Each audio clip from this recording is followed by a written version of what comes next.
We live, we live. Hello, family. Hello, everyone out there.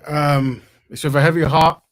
You know, we come together to remember brother Issa. A lot's been going on. We come together to remember brother Issa. I'm hearing some feedback, family. A lot's been going on. Do I just mute? My fault. Sorry. That's cool, my friend. That's cool. Yeah. So hopefully we can get some words from everyone. We'll remember the joy he brought, the energy, the spirit he came with.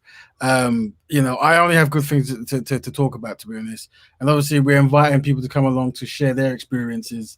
It is really most unfortunate, but in this time, it's the good we're remembering, because that's all we can remember from my perspective. So that's what today's viewing is about, and hopefully, people can jump along, and if there's any questions on people who can't get on, we can also try to answer questions if we can. But it's more so memories, good quotes, good intentions, a good person. So yeah, big up. Yeah, man. The call was put out to do this. Man just had to be here. Do you know what I'm saying? As Raven has said, I don't really have no negative stories about the brother. And he said something that we've obviously debated a lot, and he said things that I would significantly question. But as a person, I just feel this brother was a sincere brother. He stood up for what he believed in. And he was just a beautiful spirit, and someone that you could really converse with, you know what I'm saying? And I realized, even though we had a lot of religious debate and discussion, that every now and then we kind of jumped off of that to something else, and you could talk about enough things with my man, innit? So, yeah, it's only right, innit, that we do something on content, because I think content, we're saying that he's got a playlist with man. How many videos is in the playlist, Leon? Yeah, I think there's about 96, if my memory serves me correctly. Still, I'm trying to locate you right now. Still, yeah. 96 videos, right? 96 videos. In speaker. Yeah, man. So we've already got one comment about certain things that have been said about my man, brother Issa. And to be honest, like, man don't really want to give too much weight, to the negativity in it. Like I don't think we should probably like stop anybody from addressing something if they want to. But right now, I think it's more important to celebrate brother Issa than to give too much airtime to certain man in it, like that are chatting some negative. Yeah. Like I said, like we can address certain things, but like let's keep it within reason, in it, because there's more positive to say about Issa than there is negative to say about man that are trying to say negative stuff about him, in it. So yeah, what I mean. We kind of talk about our experiences, and I spoke to the guy personally outside of Speaker's Corner, and I never got any kind of negativity. I got a brother who believed in what he believed in, and it was consistent, and he had a set of rules, and if certain things didn't correlate with those rules, he questioned things. So I have nothing but respect for the brother. But if we can just keep it to respectful thoughts, but naturally this is Speaker's Corner, so things will be said. But let's see where it leads. I mean, I agree with that. Yeah. You know what I mean? So I think we're going to be sharing out the link in a bit, so people can come on in it and share their thing. You know what I'm saying? But like, feel free to, like, if you're part of the whole Speaker's Corner community, share out this link in it so that everybody knows that we're live in it, and people that want to come through to share a memory, or what I'm saying, for brother Issa can do so in it. Yeah. But yeah, I just feel like for me, like even like, because I pride myself, on speaking about what I'm for more than I speak about what I'm against, and I like to learn about people's thing in it. And sometimes that's difficult, because oftentimes, like, in a debate format and in a debate environment, you can get caught up with challenging what like other people's beliefs more than sharing your own. And I think Speaker's Corner is a hotbed for that kind of energy, innit? You know what I'm saying? Like people are always talking about somebody else's thing, yeah.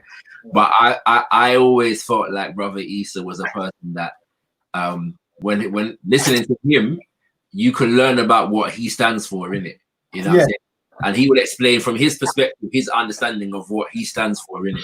And generally, you know, he was one person that, you know, if I wanted to ask a question about something that I did not understand about Islam, I could ask him that question and understand that he was going to give me an answer that was, you know what I'm saying, that was about what he was about, yeah.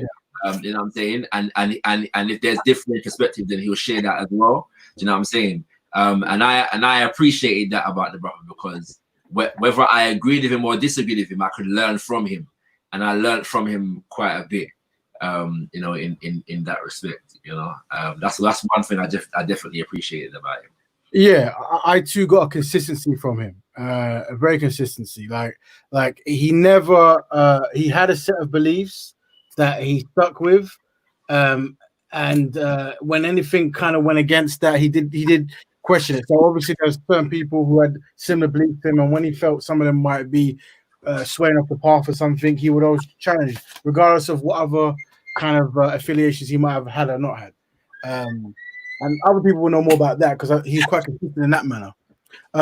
But with me and a brother, like I mean, everyone knows my journey in Speaker's Corner. Like I came there and I was pretty much, you know, I had a theme, and the theme was I wanted to, you know, communicate with Black people on ways to network with other Black people for betterment, you know. And I was quite consistent, and I would say if there was out of the Black Muslim community, I think Issa got that the most.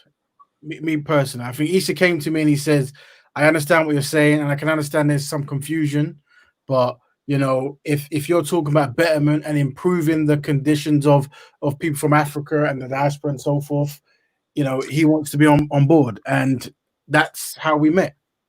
That is how we met. I want to speak on that as well, because more time, when man, obviously you've come across this, most like the common response would be man's anti something else rather than man's pro what man is pro, you get me? Right. And I used to rate that Issa would definitely make sure to highlight that, yeah, like even in line with his own thing as a Muslim, you get me, that you're supposed to look after your nation first and foremost, you get me, and develop that. There ain't nothing wrong with that, you get me? So, all right, can I ask a question? How long ago did you meet Issa, Raven? Wow, I think pretty much straight away. So my memory is always bad, but I think I'm trying to think. You're looking at maybe whenever I first started going to the park properly is when I met him. So my memory is bad, right? So you're looking at maybe 2016, 17, maybe around about then. I'm assuming maybe before. So he was there, and there was a slight change. Like when I first went there, you know, he was like, I don't know, I wouldn't say he was on the fence, but he was obviously analyzing to see, you know, what's this brother about. And he approached me. He was on the fence though. The reason why I say that is based upon things that he said to me, because obviously I didn't meet him them time there. Yeah. But he was saying, he said himself that for a while, he used to think that, like, wow, what's that about? Like, what's this Black thing? You know what I'm saying? Like, you get me? Like, he's admitted that in that sense, innit? At least a degree in it, but I was just highlighting that to say that even that was an evolution for man, innit? Yeah, you know, but he was honest about it. Do you know what I'm saying?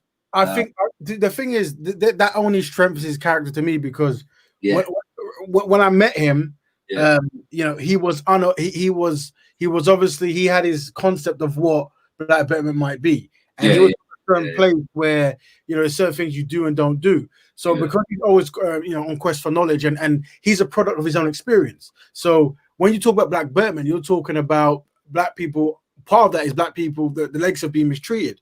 Now, he's well aware of that, and he's in different communities where he's seeing that going on. So he's seen no matter what community or belief or area or what it might be, there's a consistency that many people groups tend to try to belittle or undermine the Black collective, right? So once he had that, once he saw that, it made him. He came to me with that realization, like, you know what, the things you say week to week are making more sense. What can we do for betterment? And then that's when our friendship began. Yeah, man. So enough respect, and that's why I can't think of another brother, Sunni brother, who has come to me that I'm thinking of who has been that close. There are obviously 1 or 2, 3 others, but he was the one who was there, and obviously Tahaka's obviously. I don't know the depths of Tahaka's denomination or non-denomination. I don't know, but I know he's a Muslim brother as well. But also, Issa was the one that sticks up. Like, if I ever had to try to get the Muslim brothers together to talk about betterment, he will be a part of that, and he'll be a big part of that to help get that conversation going. Definitely. Yo, Shaka, man got the video up. Leo Muhammad and Issa speaking. You get me? Yeah. I want to say he got a lot of fight back for the way he was conducting himself in this video. Yeah. From some of his Muslim brothers. You get me? Whereas, obviously, I can't talk for their perspective. You get me? But from my understanding, he weren't necessarily co-signing anything. Yeah, he weren't. Yeah. He was just listening and giving a man the opportunity to express himself, because a lot of the time what we find with these conversations, especially in Speaker's Corner, people try to deliberately misrepresent their opponent. Yeah. And they even got the mentality that who they're speaking to is their opponent. Yeah. Just because they got different points of views, it don't necessarily mean that you're their opponent. You get me? You might have a difference in a certain point or something, but until you fully let a man explain himself, the difference might just be your understanding of where you think the brother stands. You get me? Yeah. So, well, my thing is this, fam. Like, before this conversation that he had with Brother Leo, he had a conversation with me. Yeah. One of the things that he said in that conversation is that if he's honest, he don't know a whole heap about what the Nation of Islam believe and what they stand on. You know what I'm saying? And so when I watched that video after he had the conversation, to me, that was just him taking the time to actually learn what they stand for. You know what I'm saying? I appreciated the spirit in which the conversation was held on both ends of that conversation. And there's a point when if we do decide to watch it, I don't know, but there's a point in it where, like, near the end of the conversation, where Brother Leo looks at him and says, my brother, I can tell you've got a beautiful spirit. Yeah, you know what I'm saying? Yeah. And that in the midst of less than half an hour, he just said, brother, I can tell you've got a beautiful spirit. Yeah. And that's just because of how, Brother Issa came out. And that's not to say that Issa couldn't turn up. Like, I've seen it turn up once or twice. Yeah. Come and take in some of the videos still. Yeah. Go ahead. Let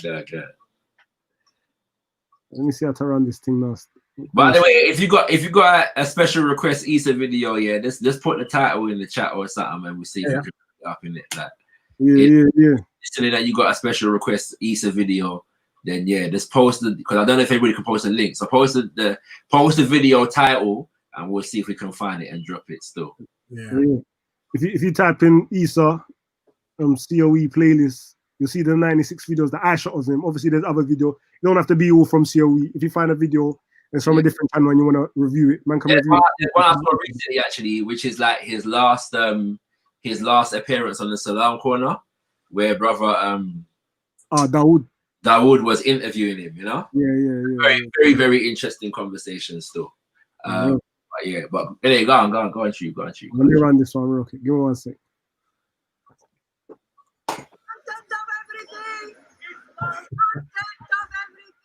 Can you man air, yeah?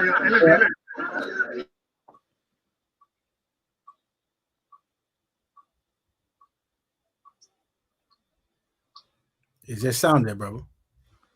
Did you click on the share audio thing? No one can understand this. No, you can hear me now? Yeah, I can hear. Says it makes it. Are you hearing it from my mic though, man? Let me pause it. Give me 1 sec. Yeah, when you share the thing, click on the You know how to do. You know how to share audio. No, I'm not sure. All right. So stop sharing your screen right now. Yeah. Stop screen. Stop sharing the screen. Right. When you click share screen. Yeah.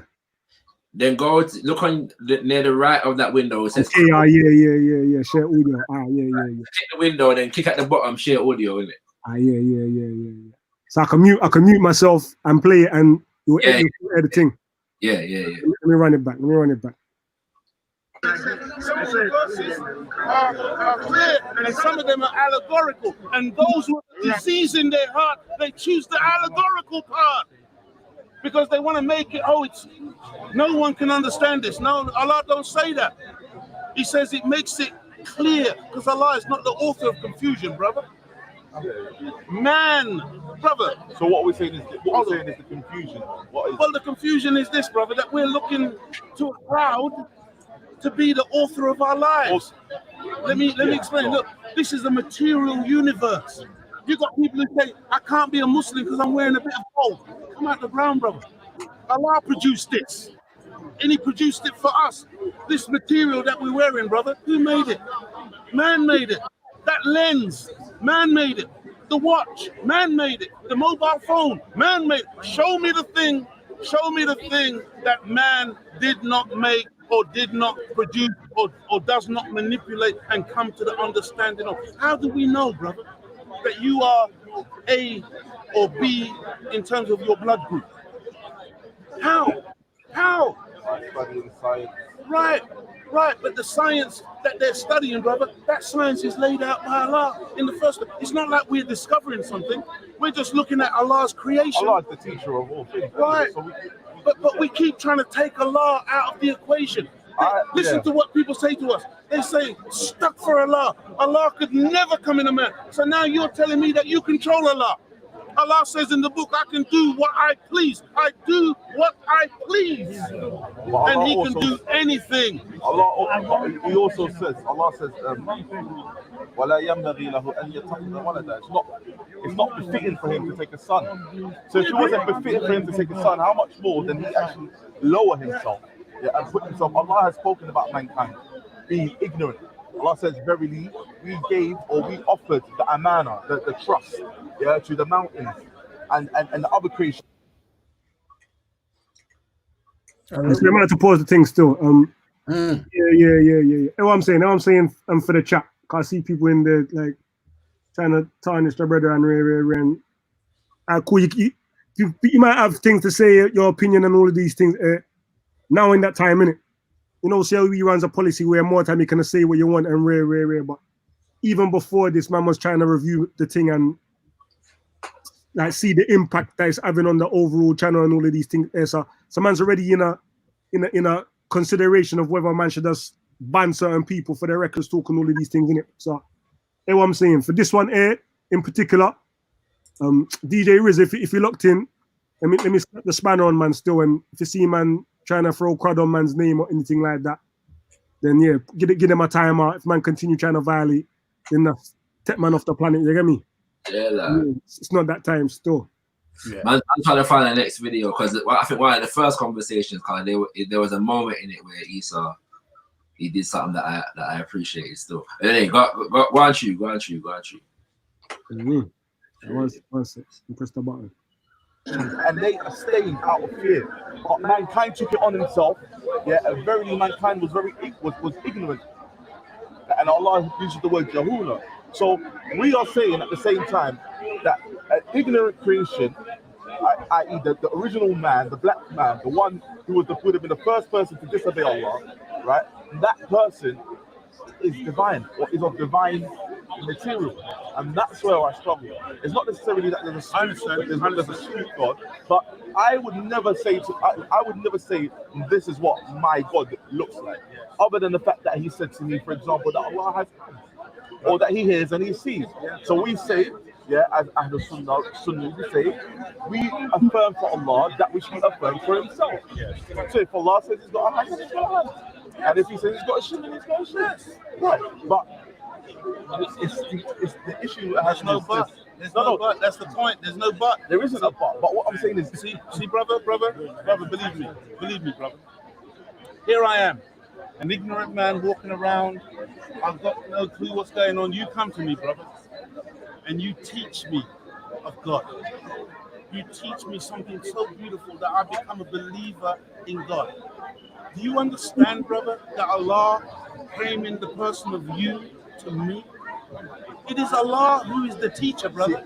I think maybe where I would stumble is the language that we use. I know. Allah is coming. I wouldn't choose to use that language. Well, you know, this is how Allah. Look, brother, sorry, not Bilal, the Prophet Muhammad, peace be upon him, brother. He received the revelation through Jibril. Jibril. Who is Jibril? Some people say, oh, they describe this man having wings and no, brother. The Prophet is walking with some of the companions one day. A man approaches him and asks him spiritual questions. The Prophet answers the questions. The man goes away. He's dressed in white. The Prophet says, do you know who that was? They say, no, sir. He said, that was Jibril. It's a man, brother. A man. Allah reveals through men. Moses, all of the prophets, brother, are men or women. Women are seers as well. This is how God works. But you see, brother, we want to make him spooky. Spooky. And then the believers wonder, brother. They wonder why they got no power. They wonder why they can't, you know, you got Shaitan's world just overpowering the Muslims now. The Muslims are divided, they're all over the place. You got Sunni. Muslims are like that because they're not following Allah's commands. That's right. But what did the Prophet say, brother? The Prophet said 3 generations after me shall be not of me. He predicted the deviation of the Ummah. And the Ummah today, brother, are in deviation. We think that we're with the Prophet because we grow a beard. We think we're with the Prophet because we wear kufi or jalabiyah, or we use a mishwak, brother. That's fancy dress. Anyone can put on fancy dress. That's not the Sunnah. The Sunnah is to have the heart and the mind of the spirit of the Prophet, brother. Where he was a warrior against injustice. He raised women up from a subservient position. He stopped the idol worship and all the madness that was going on. Let me tell you something, man. Let me tell you something, brother. Religion is I think it was Karl Marx who said it's an opium, like a drug, where people take their brains out, leave it at their front doors because they're religious. Let me tell you something, brother. The religious community, they better wise up. I'm saying to you with all due humility and respect, Allah is God and Allah is man. And when I say that, brother, I'm not see. It's you got to know what man is or who man is. In the Bible, it says, "Who is man that God should consider him?" Who is man? Don't mean to be rude. Sorry, Chris, And by the way, when you're all arguing about religion, we're all men here, yeah? We don't have our Arabic anymore. It was stolen from us. We're slowly relearning. However, see, brother, in the book it makes distinctions between man and mankind. There's a difference. Hey, what's Neil saying there? What's Neil saying there that Arabic was originally the back ones? Yeah. And he said, one small step for man, one giant leap for mankind. You need to ask yourself the question, why did he make that distinction? What is the difference between man and mankind? Because mankind is a kind of man, but he's not the original man. And the original man, brother, is different to mankind. And man, brother, brother, I don't want to put it on you. I'm going to put it on myself, brother. We have hardly seen a real man. That's what I want to say, brother. See, that's why we spend so much time talking about historical men, because they were like, when you read about it, you say, "Oh my God!" But we don't believe that such men could live today. But that's our mistake, because Allah is right. But that's my point. But I'm saying, brother, when you see man in his true magnificence, we don't know what a man looks like. What we see today, brother, is a facsimile of a man. So what are the attributes man of a man? How would you recognize a real man? Oh, brother. Is that another long You're topic? asking some beautiful questions. But I've got to say this to you, brother. I really, really appreciate you, brother. I really appreciate your spirit. Your spirit is absolutely beautiful. Brother, let me tell you something. Some of these so-called religious people, when their faith is questioned or somebody says something that they don't quite get or they don't understand, and we get all shaky and we want to kill the speaker and we want to get all twisted and angry, that's because your faith is weak. Well, that's the thing. I've got a firm foundation in what I believe. But that's what I feel from you. Yeah. I feel a man who is very grounded and you know what you believe. So you don't feel threatened by somebody who's offering a different exegesis. And we all have to learn to humble ourselves and learn to listen to the other, because there's something to learn. There's something to be gleaned from just having the humility to recognize that we don't know. In the Holy Quran, it says, what's that scripture where it says, we believe in all of it. It is all from Allah, in terms of and what they've done, they put the comma in the wrong place in many of the translations to try to make out that the scholars also know as well as Allah. But Allah says none knows its interpretation but Allah. Nobody knows. Okay, no. So the verse you're talking about is Surah Al-Imran. It says, والراسخون في العلم يقولون آمنا بالله آمنا به كل من عند ربنا وما يعلم تأويله إلا الله. And you're saying that's where it's supposed to stop, but some people have continued to say وما يعلم تأويله إلا الله والراسخون في العلم. So when I read that surah, that's what I do. I continue, because I don't have. In fact, what I do have is I have a precedent to know that some of the companions or some of the early generations used to read that verse like that. But that's not to say that the people of understanding are anywhere close to the understanding of Allah. No. Allah is all knower of all things. And He says none knows its interpretation but Allah. And those who are, wise and firm, whatever, they say we believe in it, all of it, it is all from Allah. But Allah is the one who knows the interpretation of that which He has revealed. And Allah says that in terms of Jesus, the Messiah, He says He teaches him the book and the wisdom. See, brother, this is not. Says that about the Prophet Muhammad as well. Right? He teaches them the Quran and the Quran. Well, the Prophet Muhammad, peace be upon him, brother, he received the revelation. But the Prophet Muhammad gave us some exegesis, but he didn't give us all. That's why the scholars to this day, brother, are arguing and wrangling. But you do realize they are using historical exegesis, which have been left and have been attributed to the Prophet Muhammad to do that. Because what my retortion would be is, Allah says in the Quran, whoever seeks a religion other Islam, then it will not be accepted for him, and in the hereafter he will be from one solution. Okay, he also says, today I've completed and perfected my religion, and I've chosen for you Islam as a religion. Did you know that Islam is not a religion? Well, it's a deen. Yes. We go back to that deen is a way of life. It's a way of life. Right. But Allah now, because of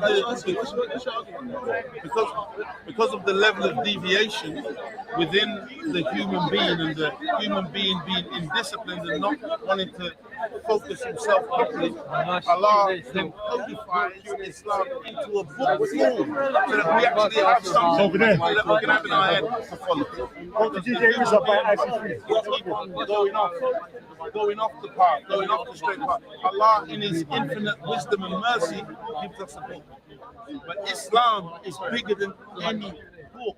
No book can contain Islam. Islam is the universal order. Islam is from the very beginning. Islam didn't start 1,400 years ago. Right. So Islam, when we say no religion will be acceptable to Allah, brother, if a Christian will submit his will to do the will of Allah 100%, no matter what he calls himself, he's a Muslim. Well, I put it. You see what I'm saying? Yeah. So he wouldn't be a Christian anymore. No. But you see, when you say Christian only means one who is crystallized into oneness with God, following the example of Christ. So he's still a righteous person. You see what I'm saying? So all is required for the human being is to submit their will to do the will of Allah. It doesn't matter what we call ourselves. Those are labels which are so irrelevant. So the Muslim thinks that because okay, you say it's irrelevant, yeah, and I understand where you're coming from. Well, as in it's the overall, it's what's in there and what comes out in the actions, which is the most important. But then, why does Allah mention the fact that Abraham, or Ibrahim, he actually named his followers Muslims? Clearly, that's to give that title some prestige. No, but listen, what does Muslim mean? Muslim means one who submits his will entirely to do the will of Allah. That's all it is. So, in whatever language you say, Rastafari. if a man is Like submitting his Sunderland. will, Yeah. he's a Muslim. Ali That's my point. Selassie. Can a man do that without following Allah? See, the nature of the human being is to submit to God. Allah encoded it in the nature. Some people, brother, believe me, brother, there are people who do it naturally. Some people will go against their own nature and do unrighteousness, or some people need the book. But some people, brother, it comes out of them like a web comes out of a spider. Brother, there's good people in this world who have never been exposed to the Quran. Look, in Cuba, they claim to be atheists in Cuba. Atheists, brother, they don't even believe in a God. Cuba, free healthcare, free schooling. Come on now. In America, in God we trust. In England, if you ain't got money, you starve. If you ain't got money, you can't get help. See, brother, there's a scripture in the Bible that says there's a man who says he will, and there's a man who says he won't. And the man who says he will doesn't, and the man who said he won't does. Which man is righteous? A man who says he won't does, and a man who says he doesn't. He said he won't, but he does. Which one is the righteous man? Maybe the one who says he won't, but he does. There you go. Because it's not about what we say. Anyone can say religion from their lips. And brother, we got some people claiming all manner of things. Brother, but you've got to watch the actions. Because action speaks louder than words. And you will have a man who will say, I'm an atheist. Look, brother, I'll go further. You will have a homosexual. Let me pause it for a minute. What am I saying? Yeah, because people are saying that man didn't challenge man and rare. You see what it is with Leo's an elder, first of all, for one thing. He was challenging, but man was being polite in it and just allowing him to express himself. And me personally, my observation of how Leo has conversations, he's coming from a position of, cool, he's got his Nation of Islam man them with him.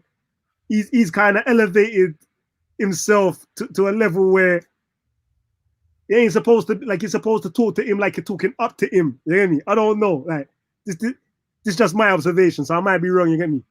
But I feel that man gives off that aura, you get me? So you don't want to really challenge him, or say something where you might feel embarrassing. You're just going to let him express himself. This is what I feel Issa's doing. I don't know, but that's my observation. But I also, we got somebody in the back chat as well that wants to jump in still, so. I think he did challenge him, yeah.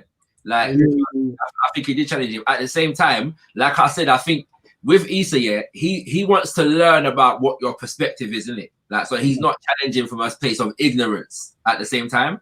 And I think that's what he was doing. Like, from the man said to me, when I watched the video, because I remembered it, like him saying to me, he hasn't really studied like what Nation of Islam believe. Yeah. So he's at this moment, he's actually learning about their perspective.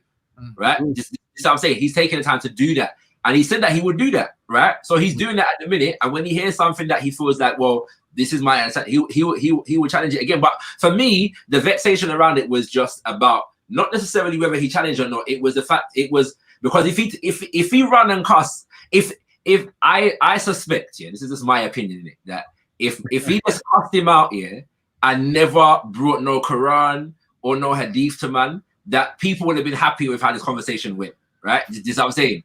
But it's the nature of how he challenged it. This is what I'm saying. Because there was still respect, and there was still love, and there was still consideration in the manner, yeah, in which he challenged it. And I feel like it was the spirit of the conversation that got people. I hear you. You know what I mean? Yeah.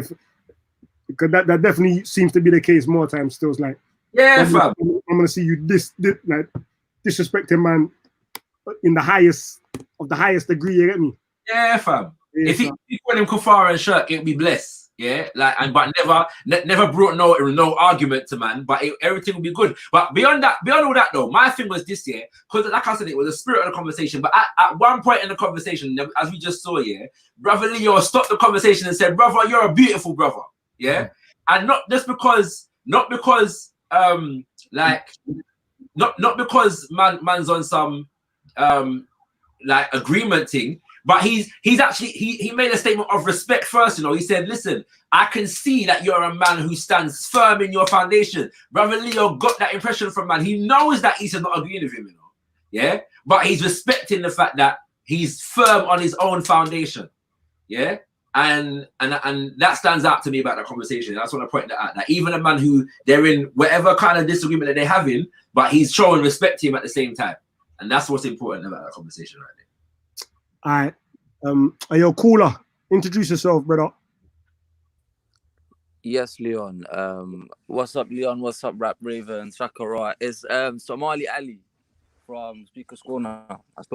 I don't know if you remember me. Yeah. I remember you. All right, peace, brother. I just wanted to make sure you're in the troll still.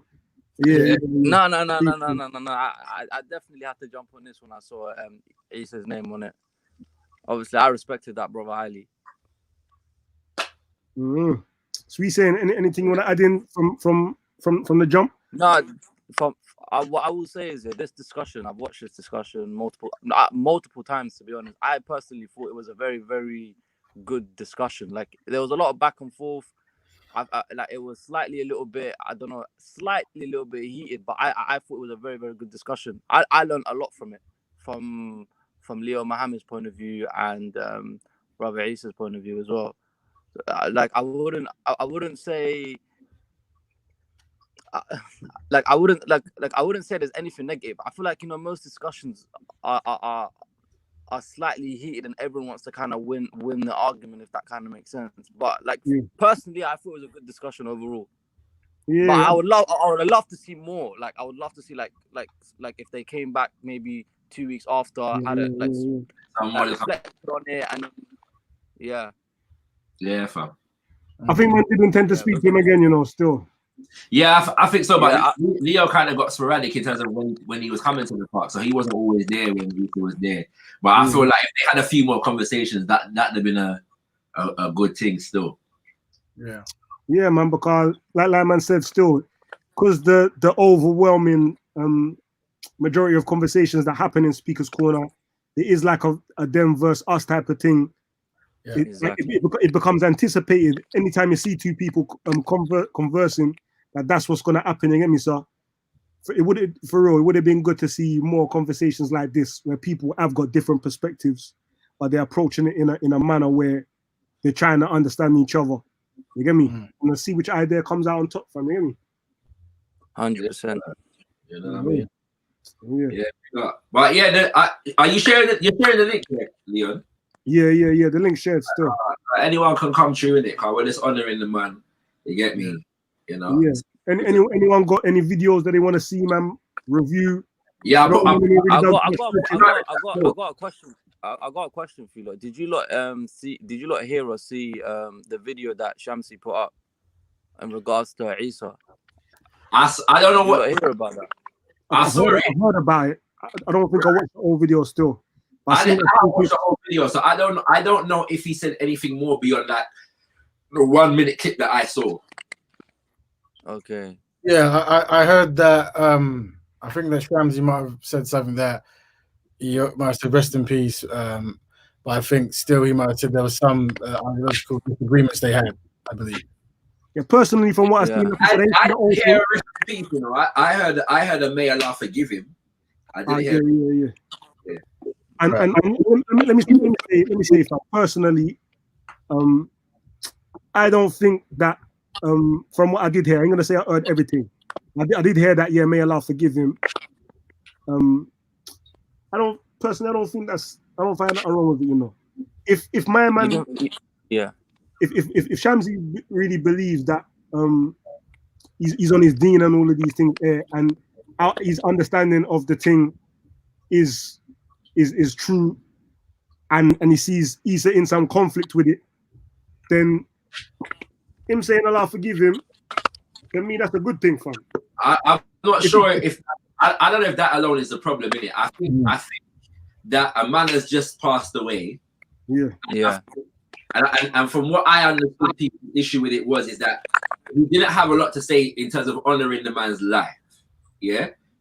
Which is a perspective that whatever your differences with man are, and I don't want you to dwell on this because there's enough to celebrate about the brother, as I said before, yeah.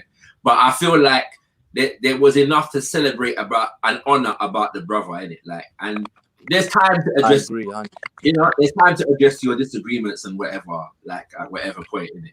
And if you said may Allah forgive him in the context of a statement like that, I don't think anybody would have had an issue. Yeah, but as I said, I ain't sure the thing still. But from my understanding, I don't get the impression that man is trying to be malicious. You get me? And just in general, I know Shamsi and Issa's relationship. I see them par more time. You get me? I see them like even outside of like. But that's what it is though, bro. Because he was. So the idea is that some of that is personal because brother Issa was actually a part rejecting their thing. Yeah. Well, I don't know rejected, but he was stepping away from some of what they stand for, if that makes sense. So he was a part of the group before, really. But then he's come into a different understanding and evolution. That's what it is. You know? But boy, man can't really tell man's intention, as I said, fam. Like whether it's from malice or not, I don't know that still. I'm gonna give man the benefit of the doubt that I don't think it was. But in that aspect, like I said, if I believe in God, I think God or Allah, and I believe that he sent down some instructions for man to live and rare. And one of my brethren is kind of straying from the thing, and he's passed away, and I want him to go to heaven. Then yeah, I'm gonna have to be like, right, obviously, like I hope that man forgives man and allows man in. You get me? I think it's about time. Like I can't intention. You get me? I think it's about timing. I would agree. Yeah, I would agree with that, Braven. Carry on, I'll let you finish. Yeah, I think everyone does. If you're a religious person, most of you will believe that you're not free from sin, right? And you're going to do good works and bad works. And the question is, when do we honor one, and when do we mention the other one, right? I think on the passing of someone, they connect to other people. They're connected to wives, mothers, fathers. At that particular point, it's probably best if we remember the good they did and the constructive work they did to honor them in that early period. After that settles, then we can actually review people in a collective and go, well, there's certain things we disagree with. So I think it's just a timing thing. Once again, I don't know the ins and outs. I don't really study the ongoings of Speaker's Corner and at the outside cyber world stuff. It's not really my kind of thing.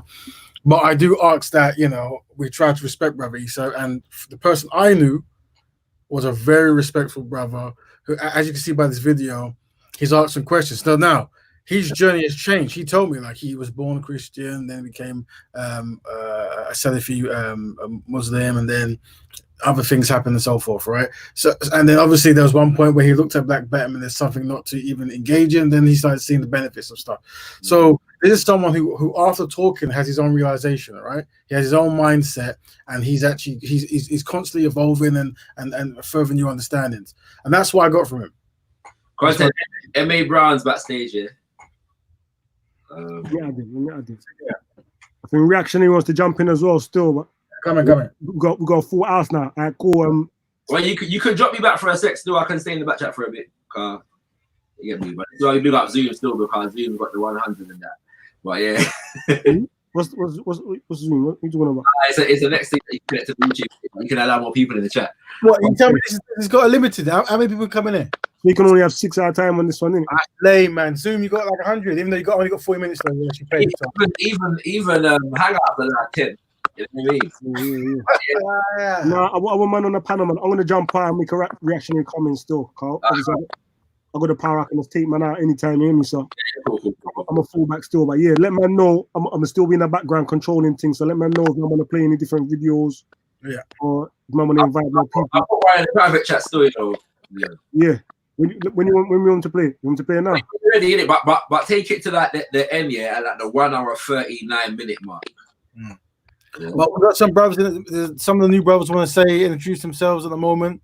They've jumped in. My side, we got Unorthodox Moore, N.A. Brown. You guys want to big up the panel? You know what I'm saying? Rest in power to man like Issa every day. I got the chance to build him a couple of times, and I agree with y'all in a sense. The thing that got across to me from the man was his level of respect. And so I'll say it like this: so I'm a Quranist, and he didn't really consider me a Muslim, right? But he had no issue having a completely respectful conversation with me, talking about really difficult topics in Islam, going over the Quran, Hadith, whatever. And he didn't care. It didn't matter that that wasn't his kind of Muslim, whatnot. He appreciated the conversation and dealt with me like he would deal with anybody. He wasn't looking down on me, none of that type of stuff. I appreciate the way he was able to build, and some of the understandings he was able to grow into and whatnot. And concerning the whole the situation with Shamsi and whatnot, if you're gonna make dua for somebody, I'm cool with that. That shouldn't even be on camera, right? If I'm talking about like may Allah forgive him, that shouldn't even be on camera as far as I'm concerned. And I agree with the brothers in the sense of timing. Like if you got something to say.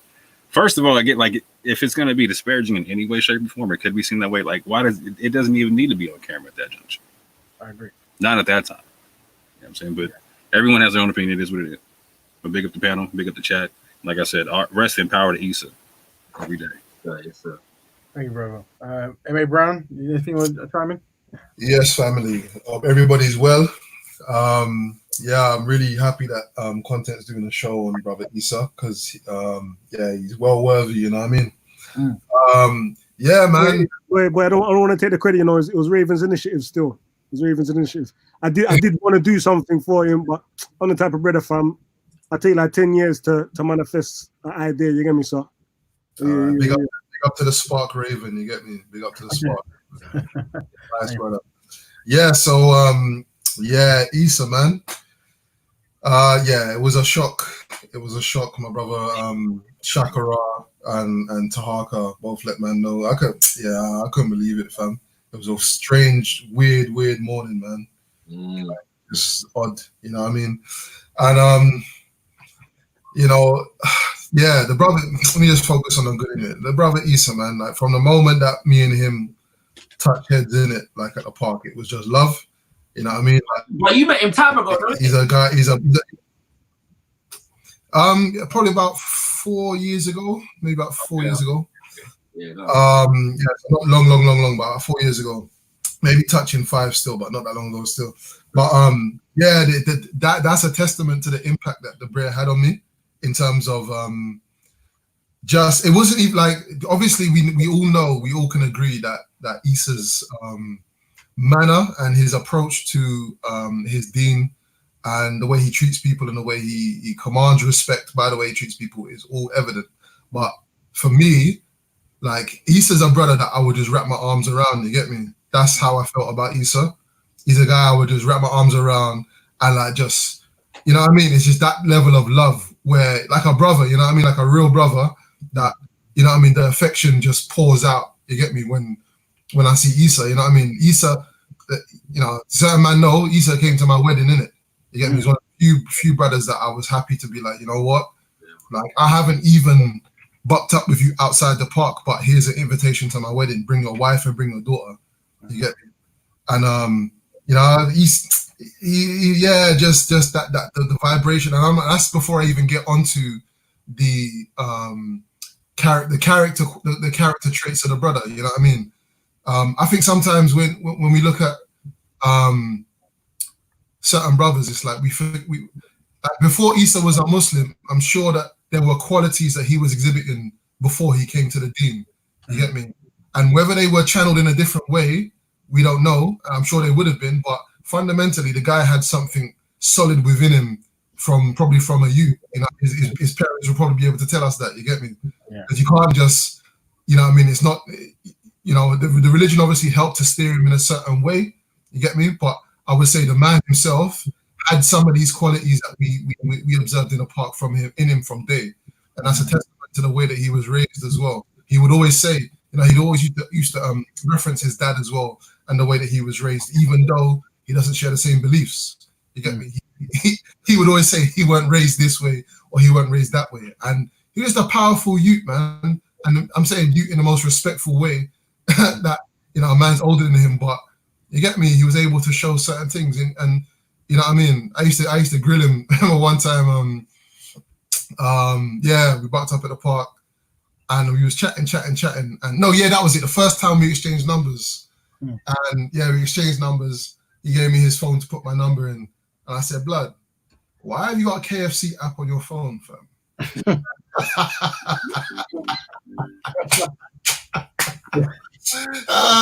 Every time I'd see him from then on, I would make sure, I'd be like, brother, you deleted that app yet?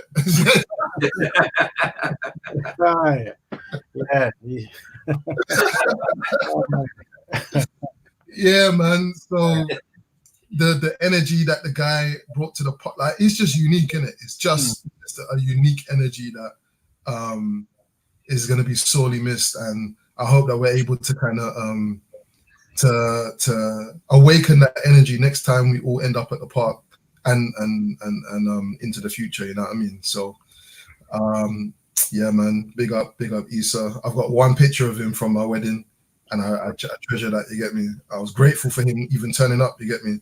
So right. You know what I mean? It's all love, man. It's all love. Yeah, that's good speech there. Good speech. Brother React, is there something you'd like to say?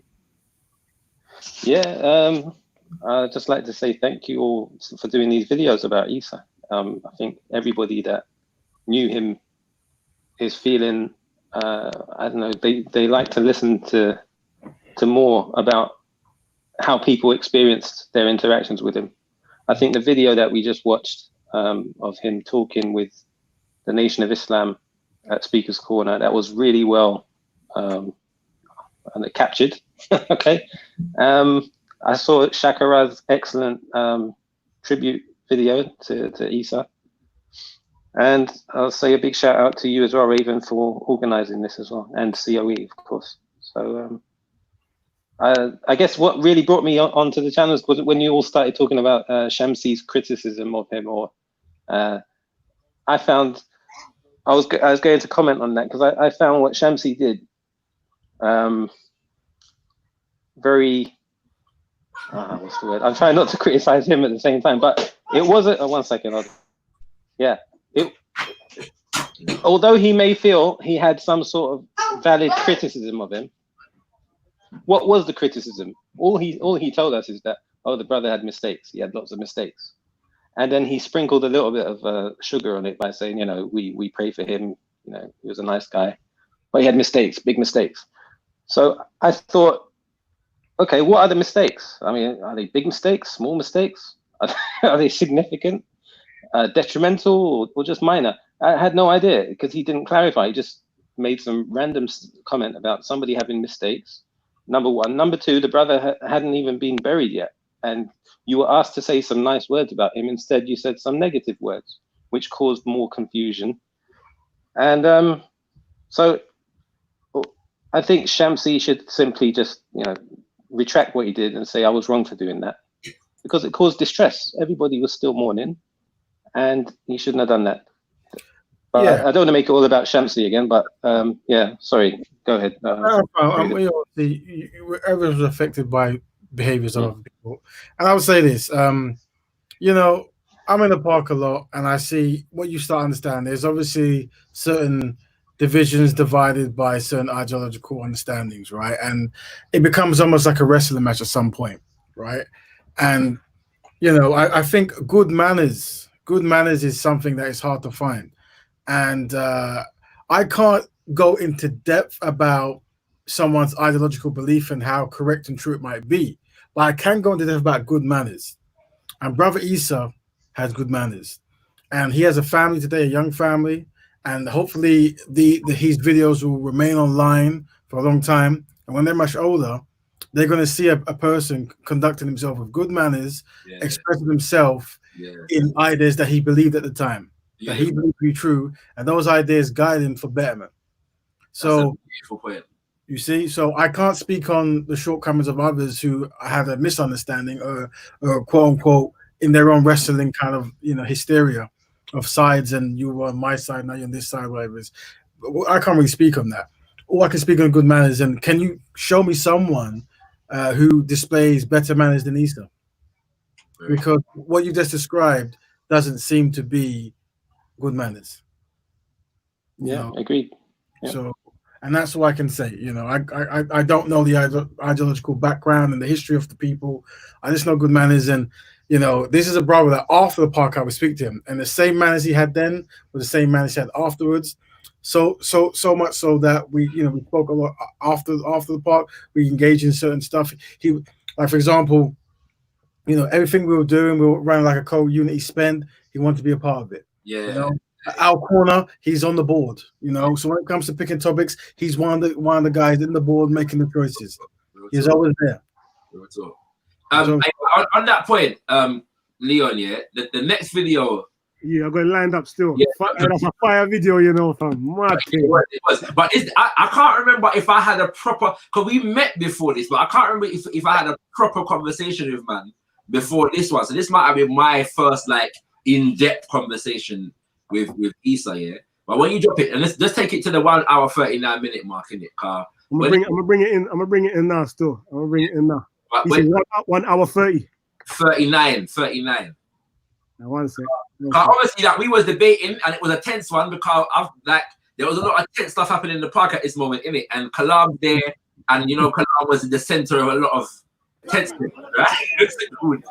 But we were able to have a good conversation, and at the end, Rafnet comes and he says something about, take it to 39 minutes.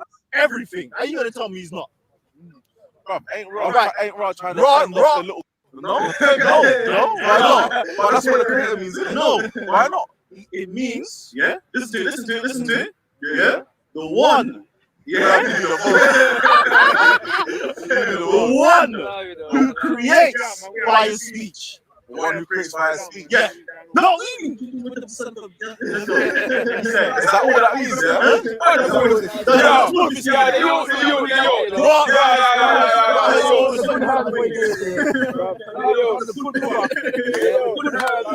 The high grade, the serious media. Kalam's been in it, my G. Come on, G. The serious media. Raw was the one, yeah. No, we're leaving it on the youth, though. All of that. We're leaving it on the youth. RIP the youth. We're gonna be G-walking soon, yeah. All the serious people, yeah. Just keep your eyes peeled, yeah. And we're gonna be riding out. 1 hour division, 1 hour. Obviously, the jokes can run, but no more jokes. Serious time. You get me? I encourage the Muslim brothers to follow as well. Like there's this thing of you can't be a Muslim and you can't cooperate with the brothers in gang. Like me personally, I am not gang, but I stand for every motive gang stands for. As long as it's good and it's productive. Yeah, and it's trying to keep the youths them from killing each other. I ain't saying it's going to solve all the problems. Killing is not the only vice that is within our community. Yes, but as it stands, that is the priority. Yes. Yeah, yes, and I say that coming from my Islamic principles are from the Quran. Allah says, yeah, وَتَعَاوَنُوا عَلَى الْبِرِّ وَالتَّقْوَى وَلَا تَعَاوَنُوا عَلَى الْإِثْمِ وَالْعُدْوَانِ. Yeah, it says cooperate upon piety and righteousness. Yeah. And I don't think anyone would argue that trying to stop the youths them from killing themselves, is calling to piety and righteousness, and do not cooperate upon sin and transgression. So that's my motive in this thing.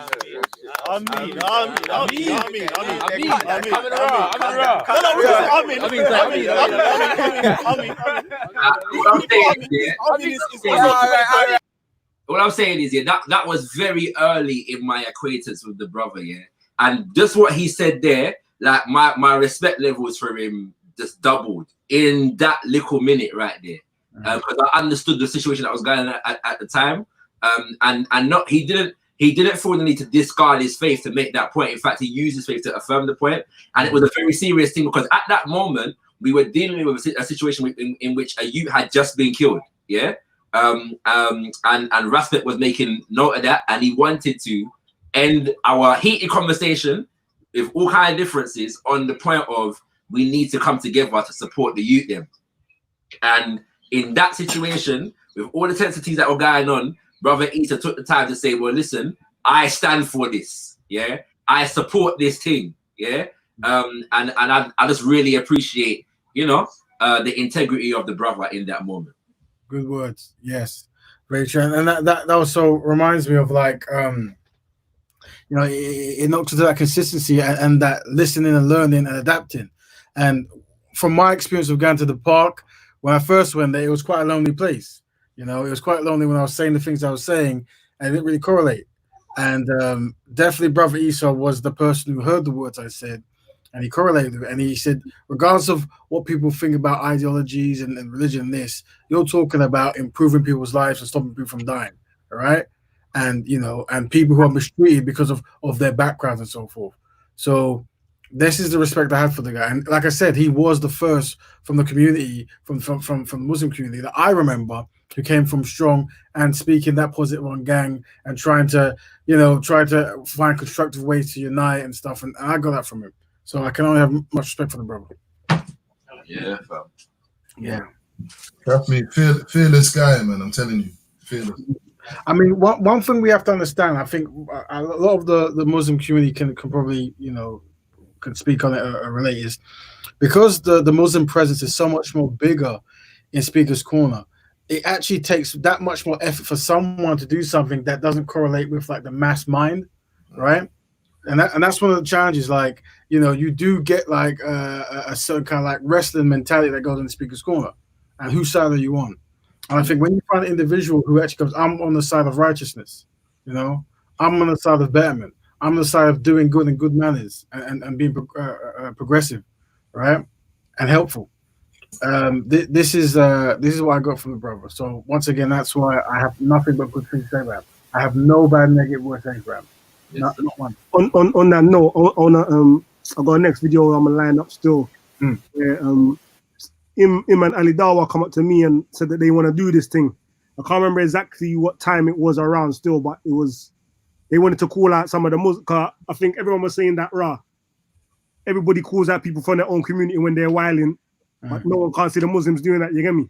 So them man, with that in mind, come to remind them, I think they call it reminders, isn't it? Nashia or whatever it's called, of how you're supposed to carry yourself and conduct and all of them things there, you get me, sir? Let me land up still. Give me one second. While you're doing that, I'm just gonna say that the link is in the chat. Yeah, it's an open panel. Yeah, it's an open panel, so anybody can come through. All we ask is that you respect the thing. Yeah, we're honoring a good brother, and that is the nature of the conversation right now. So we want to keep it focused on that. So the link is in the chat. So let's click the link in it if you want to come through and say a word of honor to Brother Issa. This was prompted because obviously for those who have seen Our Corner at the park and these kinds of things, basically in our corner group might sound a little bit cliche, but that is. So yeah, Issa was a part of our corner group, and so Brother Raven just put out the call in the group and said we've got to do something to honor the brother, and content was the platform to do it on, and everybody, there was no question about what we was going to do it. You know what I'm saying? You know, because yeah, he is a valued brother among us in it. So yeah, that's why we're here. But it's an open panel, so it's not just from man that are here right now to talk. So feel free to click the link and come through. It's in the chat once again, and I'm sure content will share it again soon. But yeah, go through. Yeah. Before you click, if you guys want to come in and there's no space, let us know, because I understand there's limited space here, so we might have to rotate to let everyone have their word. Rotate. So go ahead, content. Let's go by everything. I was talking to Ali Dawa because we've seen as an issue with Muslims and their mannerisms and what we call akhlaq and adab in the park. Seems to be a lot of micro and even macro aggressions towards people of other faiths and other walks and other theologies. Might sound a little bit cliche, but that is not what Islam is about.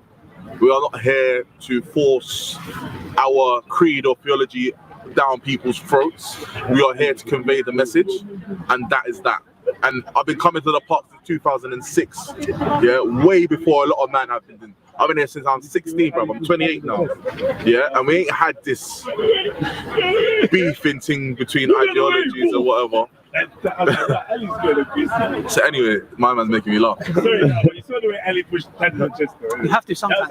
Was that I decided it's gonna happen on content camera. I told you that. That was in a big level. Bro, there's been a lot of aggression towards Tan. Yeah. In my view, no one should have even entertained my man, bro, because he's a troll of 1,000, bro. But that Tan. Oh yeah. But like I said, yeah, it's not from our deen, yeah, from the rhetoric, from our Quran or our authentic ahadith, yeah, to transgress against people just because they disagree with us in terms of our creed. Name not those. Just he thought something funny. Maybe someone made him laugh. No, I think I'm laughing. He's laughing because No. Bro, why have you got problems? Let's not. Let's assume the best. Let's not. Look. This is Assume the best, bro. Let's not. That's the thing we need to stop. Yeah? Assume the worst all the time. So one of the things we were saying is, I quoted a verse earlier. The verse says, "Call to the way of your Lord, in wisdom and with a good admonition, and dispute with people in a way which is best." Yeah. That is a direct verse instructing us on how to interact with people of other faiths when when giving the da'wah to them. Another verse that we spoke about was a verse that says, "And do not curse those people, or do not curse those what the people call on other than Allah, in case that they might assault Allah in enmity and without knowledge." That is a clear prohibition from insulting and mocking other people's deeds, regardless of what it is, regardless if it's Christianity, Hinduism, Kemeticism, whatever. It all applies. You're not allowed, and you are sinful, in fact. You are sinful if you insult other people's gods. What about when they insult our God? How do we need to react? So Allah says, yeah, repel evil deeds with good. So if somebody comes at us and insults Allah, yeah, then you still repel him with something good.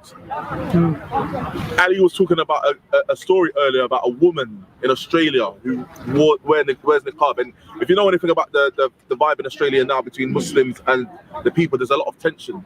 So she walked into a store and the woman faced her with abuse and held abuse at her.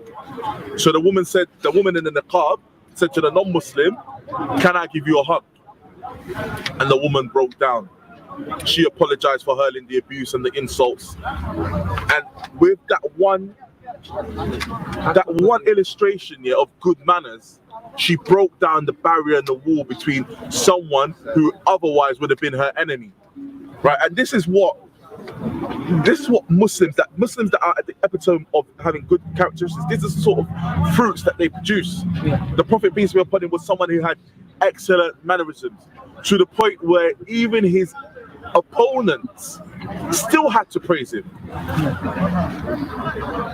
They weren't able to attack him for being rude or cutting people off, or punching someone in the face because he said something about Allah or his messenger. Those things didn't happen. Now she's gonna go and tell her family. Yeah, and also her family's family. Leon, let me know when the arms are going away. Yeah. I'm good, man. Yeah, okay. Bro, we needed the light, bro. Where did you go? I need to go. Oh, sorry. Okay, so what I was gonna say is, look, one thing that we need to mention here is, like I said before, Allah says to us in the Quran, speak the truth even if it's against yourself and your kin. Meaning, when we speak the truth, it doesn't matter if it's my dad, my granddad, someone I really love. If what they've done is wrong, you tell them. So that's the reason why we're doing this video. You know why? Because we have to speak the truth. A lot of Muslims in the park, you've got bad manners, you are emotional, you can't control yourself. Yeah. When it comes to debating and discussion as well, the Prophet, peace be upon him, said, "Just press the button.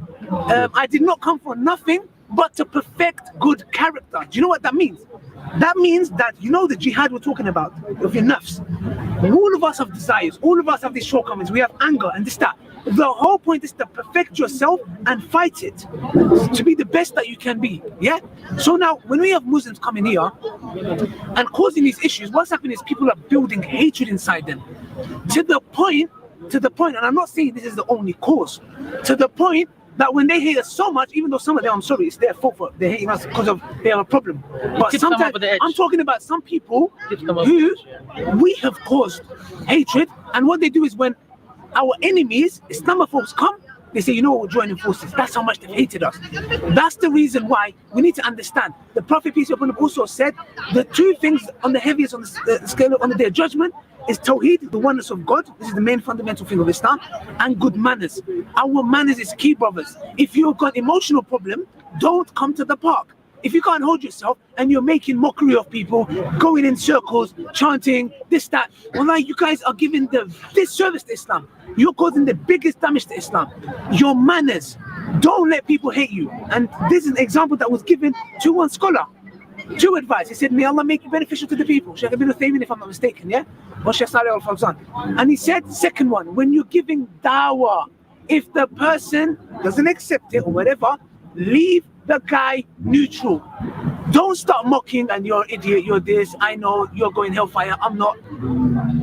For someone to come and say, oh, you're gonna die, you're a kafir, you know what you're doing? You're basically saying, I'm guaranteed paradise. Who do you think you are?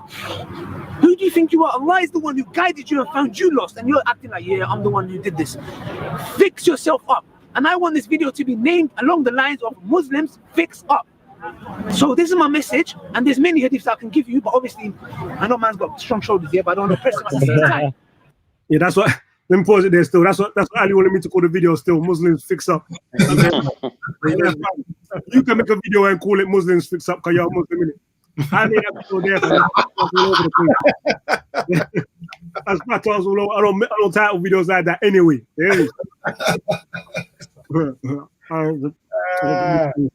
So all I'm saying is fix up. And any Muslim that sees another Muslim acting and behavior, take him to the corner and say, brother, fix yourself up. If you've got emotion problems, go drink coffee, do what you like, but don't cause damage to Islam. So, yeah, go on. I just want to say something very short. There is a difference, in today what we have is that people that know things, especially I'm talking about Muslim people mostly, in the park. There are people that know things but don't understand, because there are three principles of knowledge. There is the knowing and understanding, then after that emotions follows, right? But what we have here is that people that know, they know Islam, they know how to act upon it, they know things, just no.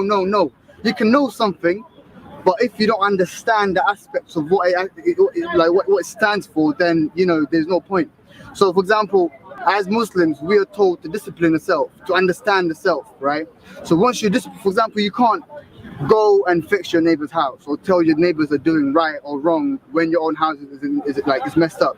So you can't tell people do good when you yourself, you just know things and you're just trying to tell people. Because when you only know things, the trouble is, if you don't have something to justify with it, so you try to make it look good through emotions. And we don't want emotion. Islam is not about emotions. Islam starts with knowing, then knowledge and understanding, right? So once you understand what you know, for example, you can't just go around telling people, guys, don't go to these people. Why would you even go to people who are just minding their own business and they tell them, they don't know shit, that you know better? We all human beings, we all have intelligence and arrogance. It's arrogance. So the best thing to do, like Allah says, subhanahu wa ta'ala, I might lose the verse, someone correct me if I'm wrong. أَتَأْمُرُونَ النَّاسَ بِالْبِرِّ, someone finish it for me. Exactly. So that's how the Quran was preserved. Yeah. So you know what I'm saying? The translation of the verse is, do you enjoin goodness upon the people and then forget yourselves, whilst you're reading the book? Do you then not have any sense? Exactly. Thank you so much. Like a donkey carrying books on their back. Thank you so much. So that's what we want. That's what we're trying to reach to the Muslim people right now. Like my brother Ali said, we should give this thing Muslims fix up. Honestly, because a lot of people just come here just to shout, argue. You're giving this exactly. That's egoistic. Debate. Exactly. They watch us on watch you guys on YouTube. I want to join in the fun now. It's not like that. And they come here. I swear, the only time I've been in front of camera is when I was with the Somali corner, right? And that's a different thing. But I'll never go in front of camera trying to debate people, try to debate about religion, because my knowledge is not that much, right? And I'll leave it to people like Ali and other people. There are people already here who understand. You understand? So there's no point. Okay. Yeah, big still. Yeah. I did appreciate the extent of study that he on his religion.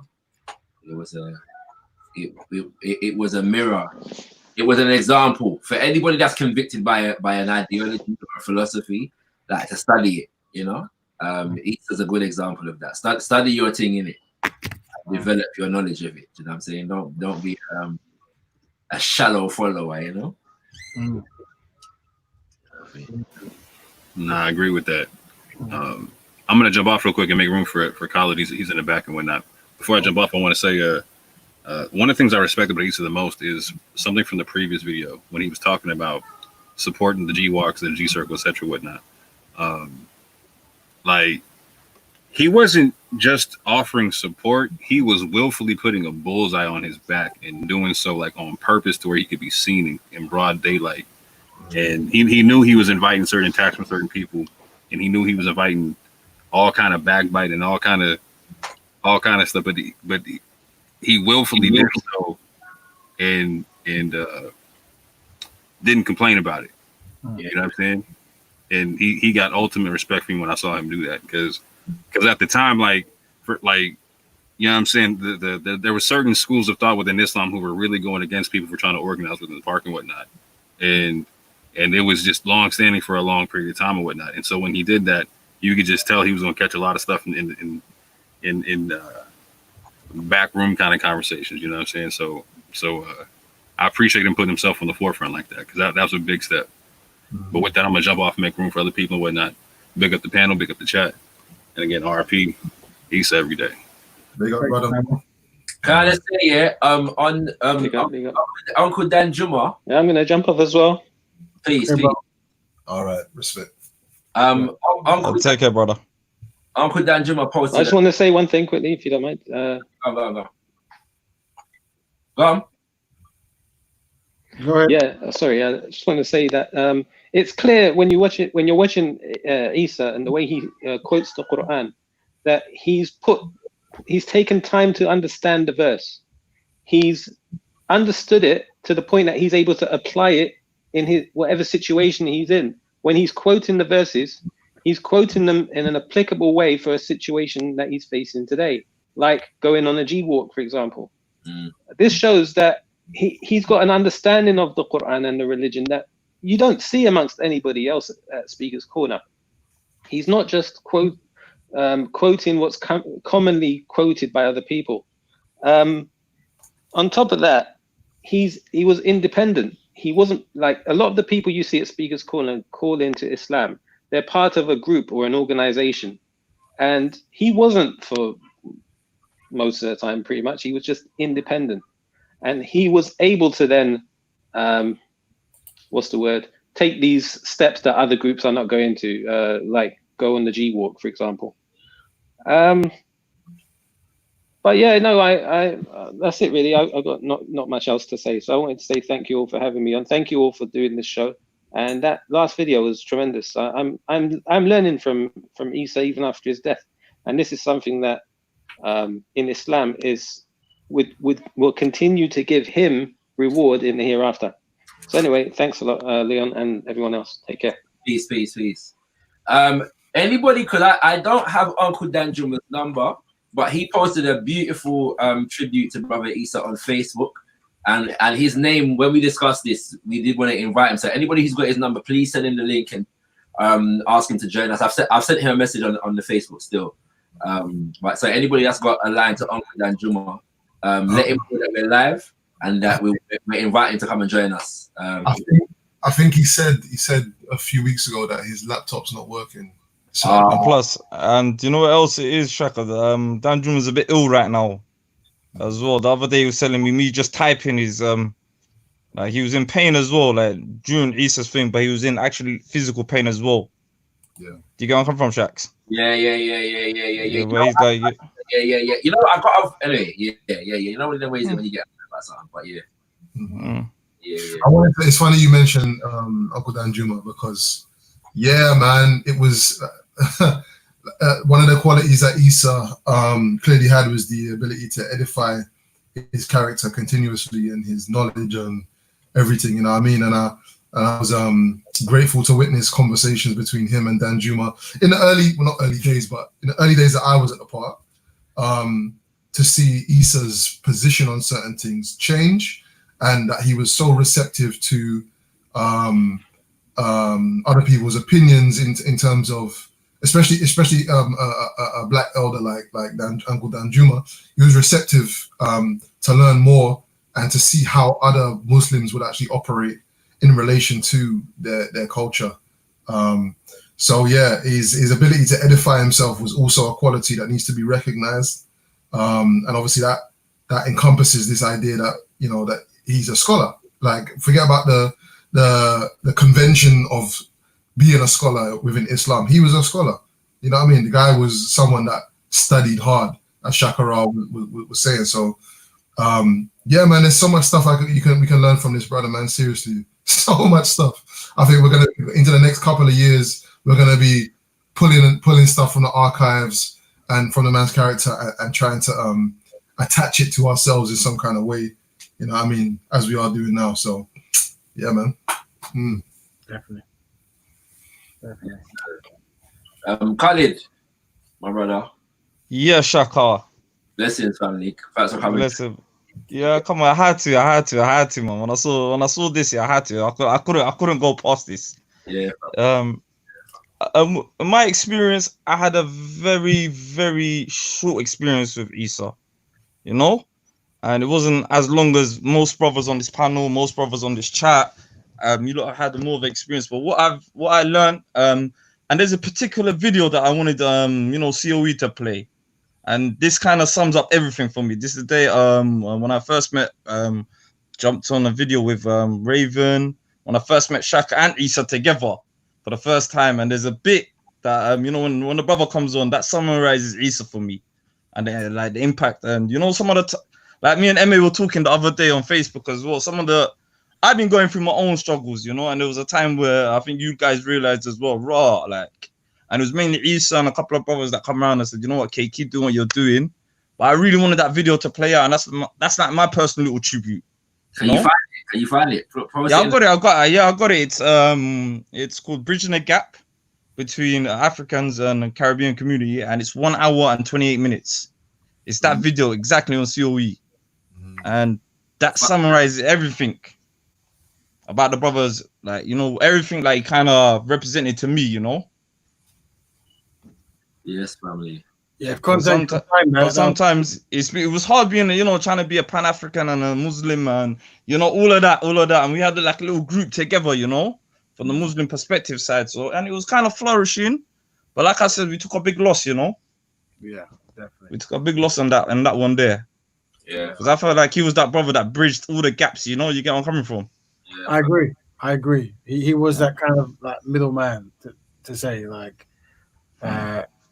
and you know, there's something I want to cover as well. Hopefully, content is trying to find that recommendation you put. But I'm aware that I don't have much knowledge, but I'm aware that there is some funds out there for his family and stuff. I haven't confirmed who's running it, who anything like that. You know, I'm more than happy to put in, but if you know, any information that would be good that we could promote, if it is directly going to his wife and daughter, that's definitely something that as a community we should be trying to do to make sure that his family, you know, have what they need for these hard times and stuff.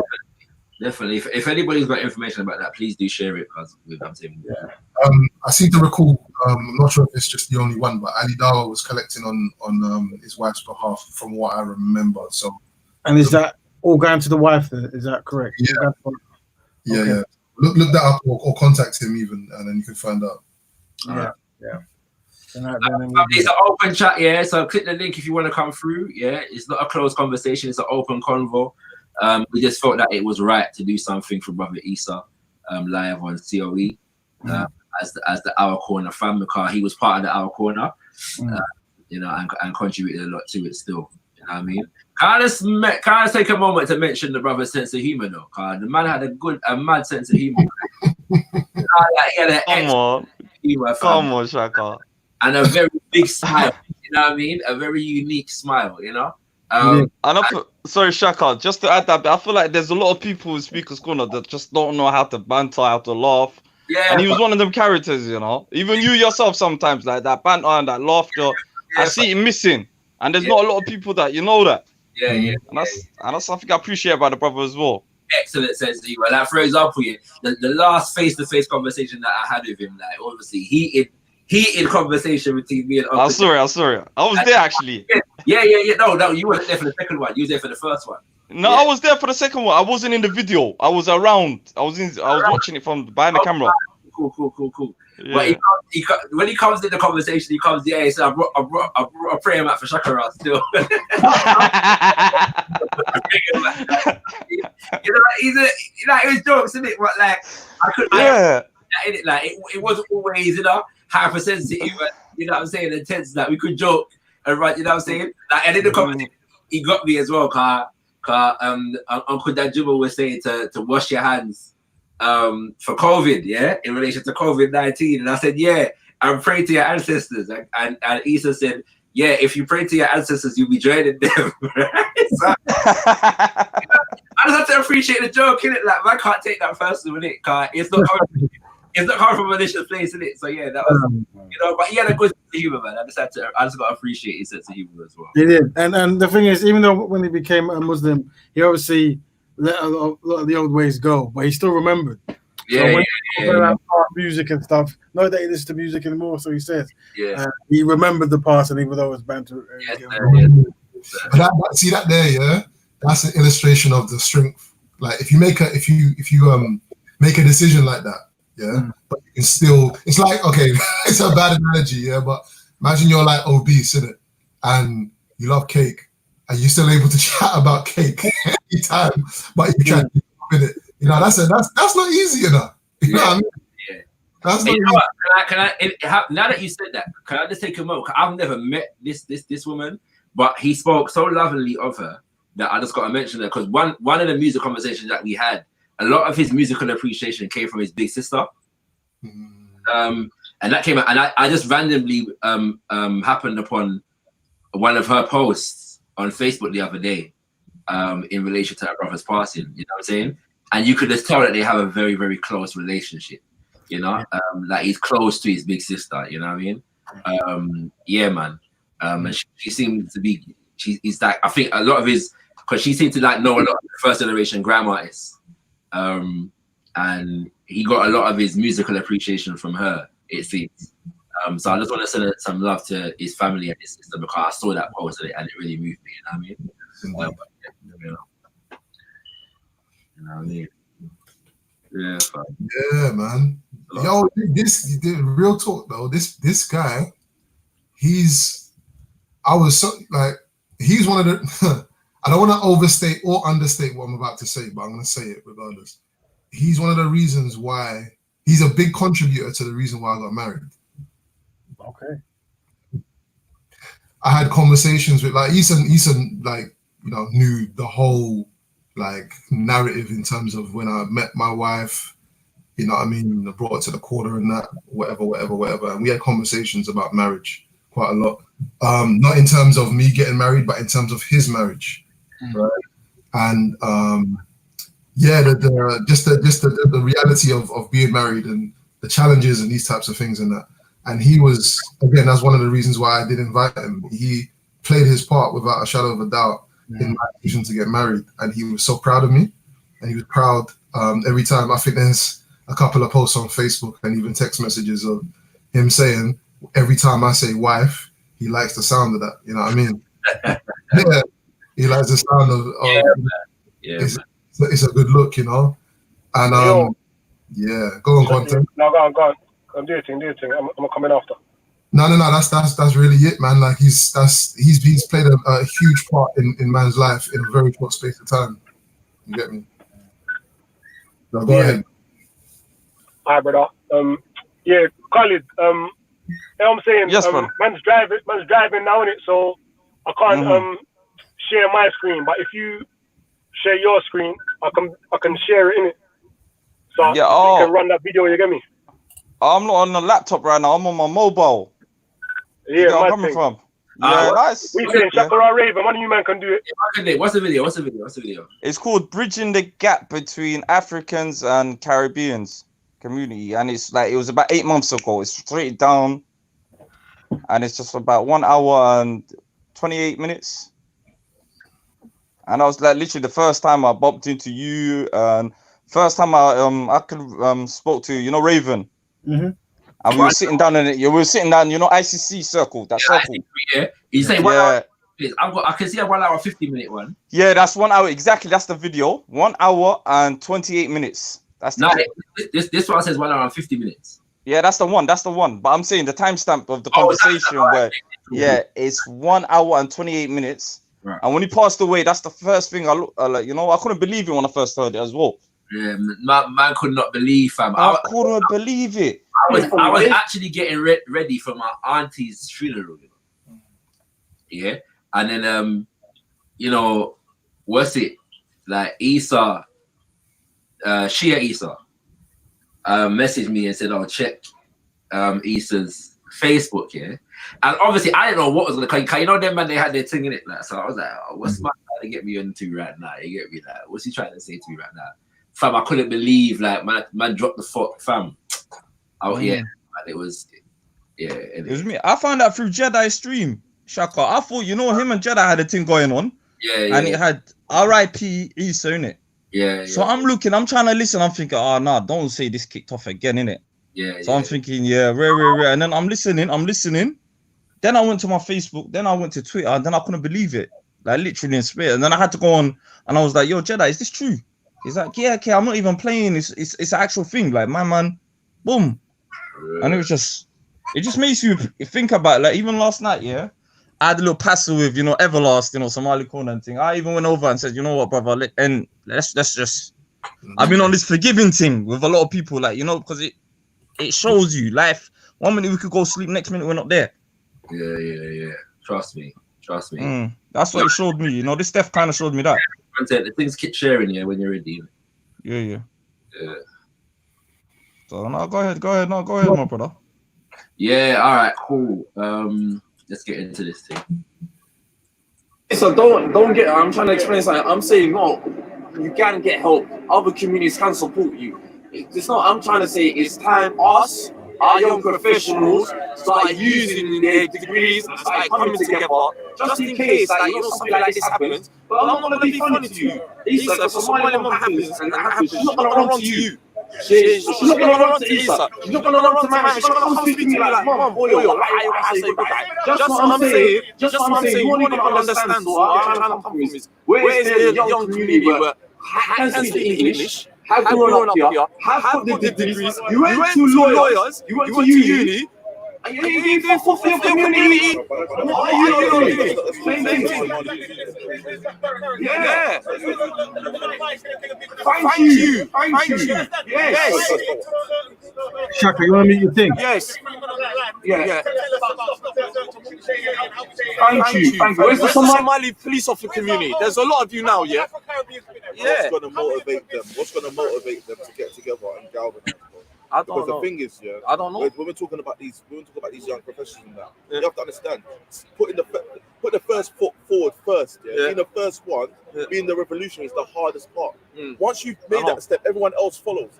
But the first person to make that step is making a sacrifice. So the question is, how are you going to reach that person? To tell them we need you to help us, especially when some people within. And I say your community and our community as well. Some of these youths do not want to be rectified. They are patients. They are mental patients, and we can't make them self-diagnose themselves. They don't even realize there's an issue. How do we effectively communicate to them that there's a problem?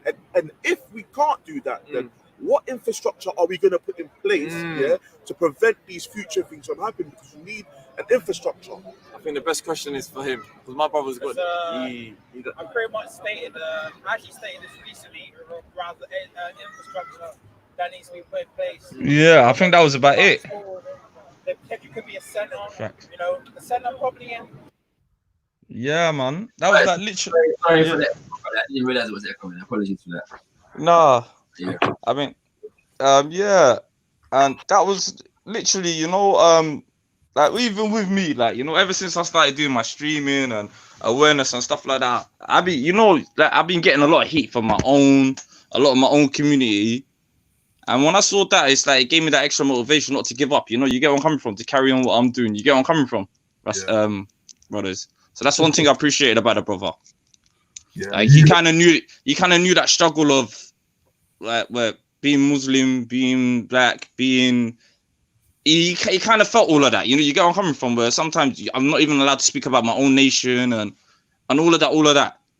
Yeah. So he's one guy that I used to go speak to a lot about it. You get where I'm coming from? Like on Facebook and all of that. So that's how I kind of big up the brother, you know? It's just my little bit, you know?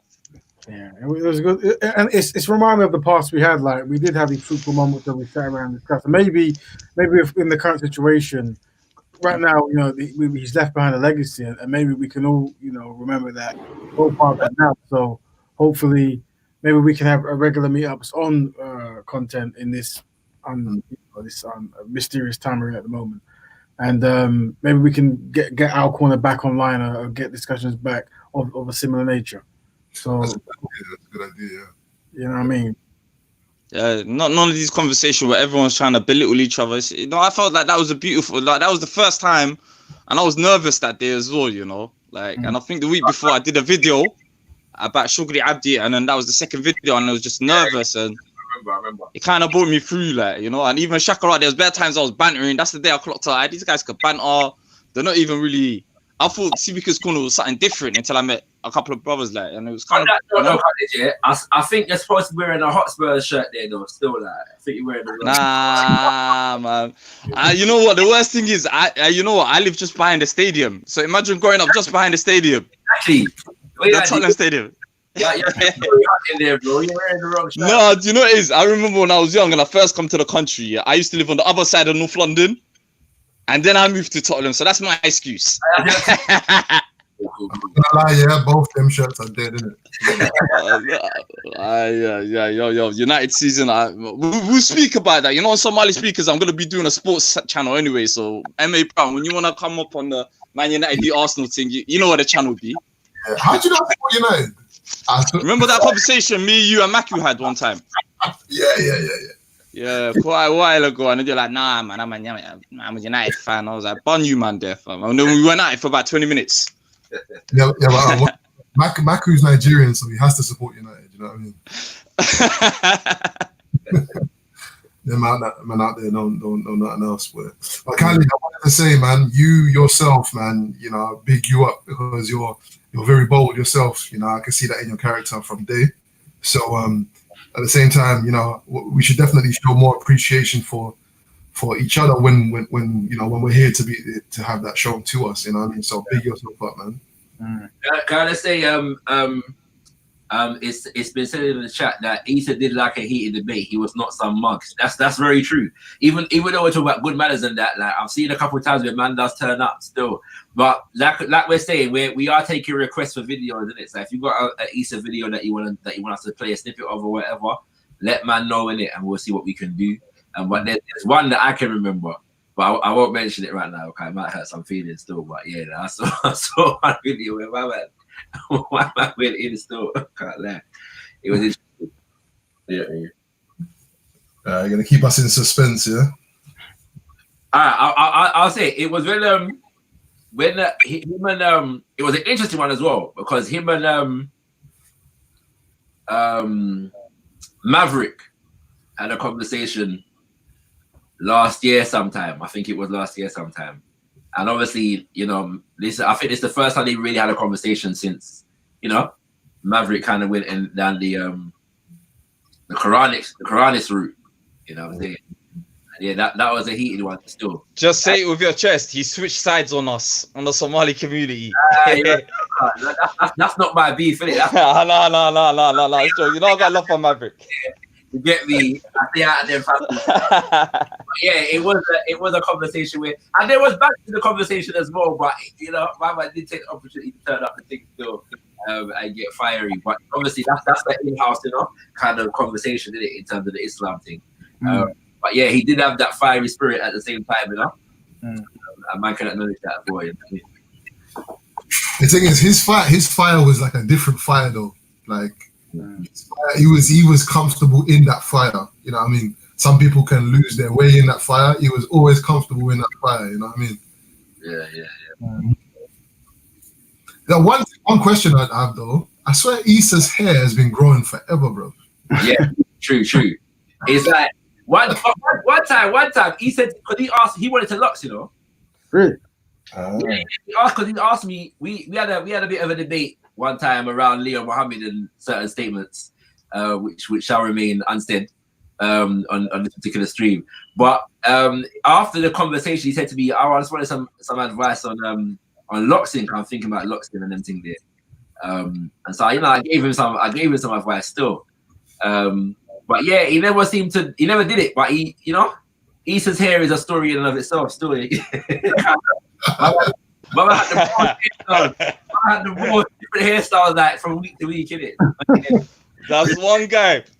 He was like Dennis Rodman of Speaker's Corner, like minus the dining bit, but you know the brother every week was like, wow, like I couldn't even keep up. Yeah, minus the dresses as well, still. Yeah, for real. Yeah, minus the dresses, none of that. But I'm saying, you know how Dennis Rodman 1 minute he'll come in with some next thing, it was like raw. Hair the story still. But yeah, man. Yeah, so if any of you guys got any requests in the forums, or anyone wants to join in to give some of their memories and speeches from Brother Issa, let us know. Yeah, come through, family. I can't even share the link. Are any of you man a mod? Because I'm not even a mod of like content not rate man with it, so I'm not a mod. Like, you get me? I don't think content made anyone a mod on this channel. No, I was reading that earlier. I think you know DJ. You know what I mean? Oh. No rate. No rate is the random still. The link. I'm saying the link is there. It's a little bit further up. The link is. Okay, so yeah, scroll up if you want to come through. You know what I'm saying? Share your perspective on Brother Issa. You know what I mean? And if it's too jam, then one of us will make way for you. You know what I'm saying? Feel free to just click the link here. And Validated Goddess said Issa and BVM. Which one was that one? You know that one? You're both in that one, isn't it? I think. Yeah. Oh, here's the link as well. Issa, that van man, yeah. Yeah, Issa Black Van man. If you got I mind you probably can't post the link. So let me see if I can. I'm assuming it was on content. Yeah, it should be. All right, let's see if I can find it. I think content posted the link. He posted the link. No, I think he posted to jump in the group. Oh yeah. Oh my bad. Issa. So if you guys want to jump in, you can't let us know so we can make space for you. If you've got some kind words you'd like to say about Brother Issa. Yes, brother witness. Mm-hmm. Hello, everyone. I can't stay long. I just heard you guys on the panel make a request for some fiery stuff from Issa, so I had a clip, which is a good discussion, which Khalid might even be interested in, but I don't know where you wanted the link put. Yeah.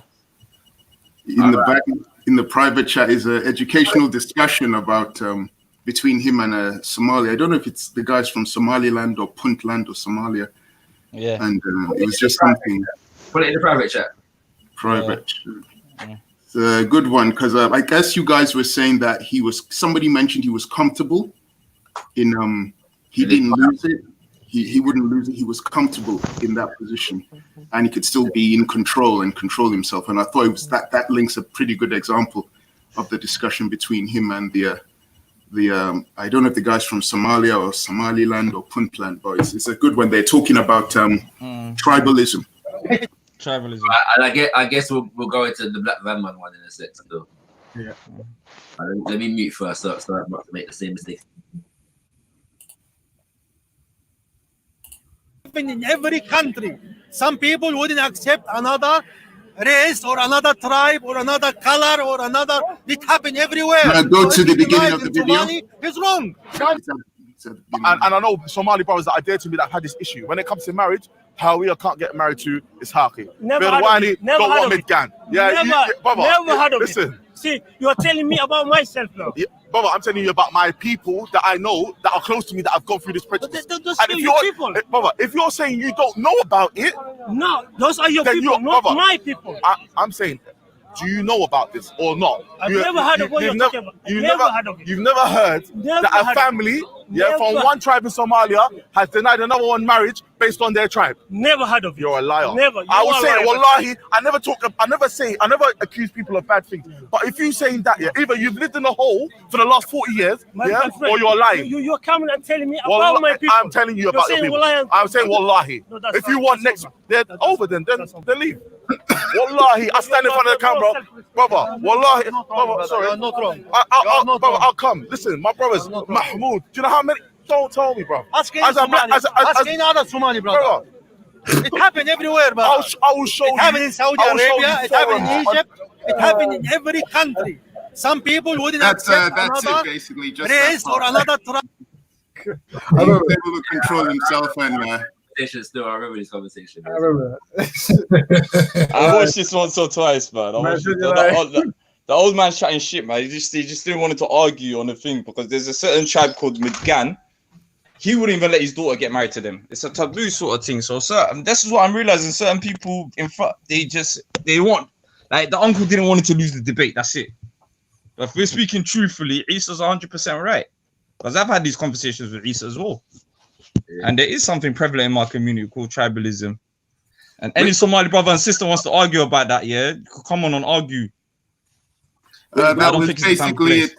Take care, everyone. God bless. And if that's what the tree. Yeah. In terms of Issa and Black Man. Yeah, I see that one. But this one here, I don't know which one it is, so. This one looks like the most prominent one still. It's on Bug's League's channel. We're going to look at the sex slaves in Thailand. There's slavery going on all over the world, and we're going to find it.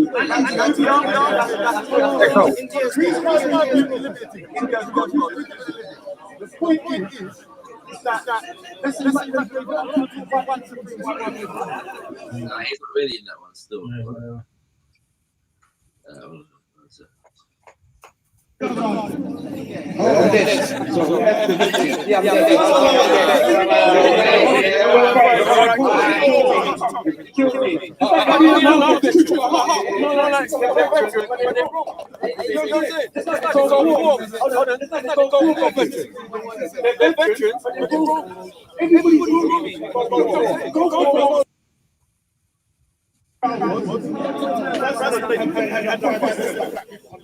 Then what I found is that when I go to look at who's been sent off the site, is a clear.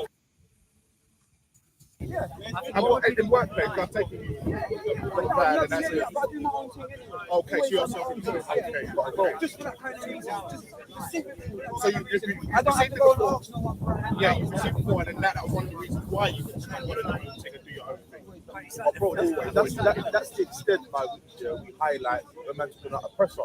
For me, my thing is not even that I've had those stories where I've said, yeah, but my thing is I'm on your wave of we have to do for self, yeah, and bring ourselves up. But we can't do that, yeah, and ignore the fact that there are people out there trying to sabotage. So I'm saying, so we have to move in such a way where we bypass all of that stuff there. Right, but then you have organizations, right, that have total people that look like you, making it seem as though they hate history. Even people in where people are more qualified and more better for that role. Like I said, look, I've had directors, I've had managers, I've had directors, managers, partners. They can't like, you have to write and I know, bro, but I'm saying sometimes now's the time you can do it for yourself. It's easier than ever. 100%. People are making the strides to do that, but it's not an overnight thing. Content over everything. Content won't overnight though. I know, but if you work hard, right. At the same time, but we can't take the fact that there are people who go out of their way to stop people getting there. You know, they will stop it. I've worked at bare corporate companies. Issa, you know. Yeah, I'm happy I saw that. I'm happy I saw that. Yeah. That's what I remember. That's what I remember. You see, because one day maybe Issa was similar to Black Man in certain ideas, but through experience, he developed a different understanding, which is good. So we got I've got the whole the COE Issa playlist up, you know, still. So anyone. Melanated Brothers, Melanated Goddess saying, she said there's a video with Kalam and Raven in it, with Black Van Man and Brother Issa. So if we can find that, I think that's what she's saying anyway.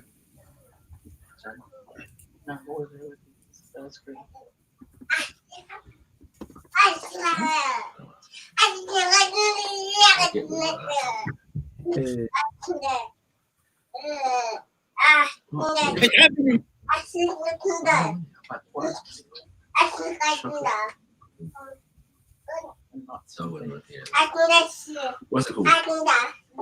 What's that? What you say? Sorry, I got distracted. Sorry. Sorry.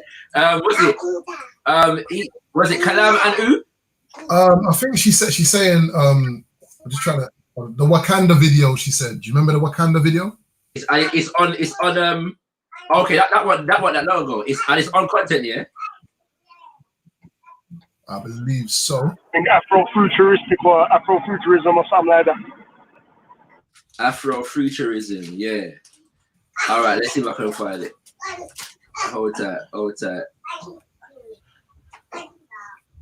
Sorry, on that note, my battery's on 7%. I'm gonna die. I'm on the roads right now. All right, brother. Mandem, big up my brothers and bless up for this tribute. These videos that you're doing. Wallah, this is the best one that I've seen so far. Best tribute thing I've seen so far online. So big up. Love on you. that note, I'll see you man around, innit? Yes. Respect, brother. Bless. He was in the Afrofuturism conversation. You sure? And you're saying that I can't remember the exact title still, man. It was something like it was Afro something, you get me? But that's what Callum was bringing, like, man. We were talking about Africa in the past tense of its greatness, you get me? Yeah, I remember the video. Hold on. Yeah, them two sisters in there as well, you get me? Yeah, Golda and Gadu. Yeah. That man wanted to beat them up still. Hey, that's what it's war, you know. I like them sisters still. I can't lie. I like them. What's it? What, this video, yeah? Content! Is it this one? I think so, yeah. Confirm the thing. Queen Nine. I was gonna skip that was through on and the see. play, yeah. It wasn't white people that was on the play. It was bare Arab man and Chinese man on the play. And the Arab invasion and why he's seeing Arabs claiming and appropriating. I know a little bit about the Arab invasion. That's the soil dehydration from the sun and from the wind. So when does Easter come in? Sweden, for example, being there, you know, as part of colonial power. Scandinavian countries being as part of colonial power. Yeah, because I was thinking, I don't remember Easter being in this video still. It's nothing to do. I was talking about yeah, Easter's not in yeah. I want to say one more thing. I'm going to say, look it up. See if I missed something. Borders away. I'll start. Yeah, Easter ain't in that. 9, if you got, I don't know, if you got a link 9, yeah, then just post it, come through and post it in the private chat for the conversation that you're talking about, and then we'll drop it still, you know? Have we got any like really old clips of Issa? Can we find anything from like before even we turned up? Wow, boy. I'll check the oldest content video, which is that's 2017. So that's not what you're talking about, is it? But I suppose the old ones older than that would have to be like Titans TV. Is he on? Is he even on there? I don't know. I don't know if he's on there. There was a time before camera, innit? Right.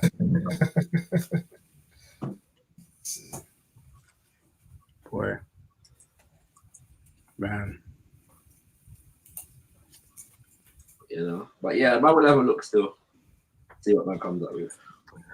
Yeah, like I said, guys, feel free to jump in. The link is in the actual chat. You know, any last words to say about our great brother? You know, to remember him and what he did. Any videos that you remember seeing? If you could actually have the video names as well, because that makes it easy to actually search. To be fair, To be fair though, can we been there for like what, 2 hours? Yeah. So should we give it like what, another half an hour? Yeah. We'll give it like another half an hour, and then we can say that's that.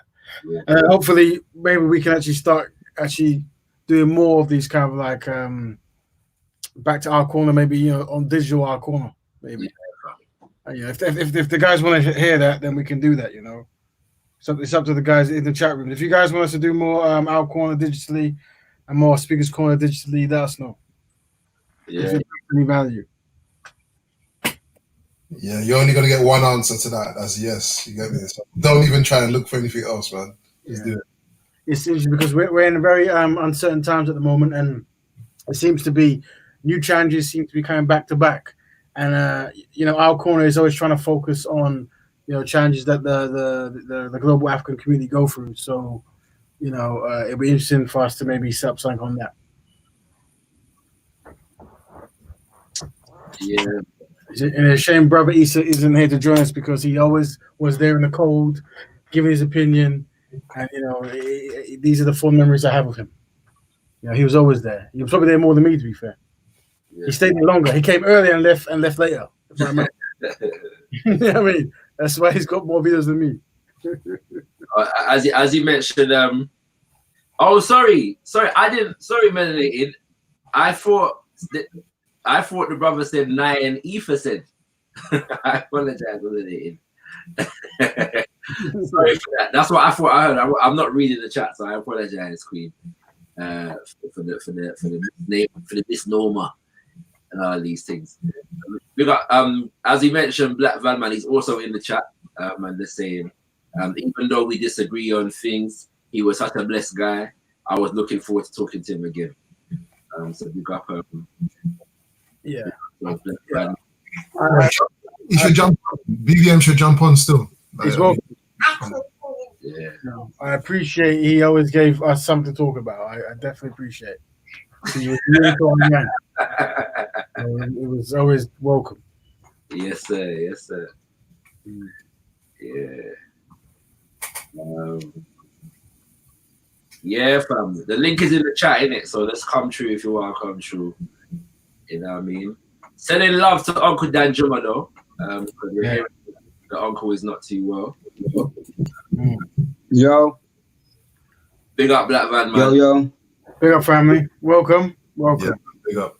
Yo. All right, wait. Let me try and sort this out.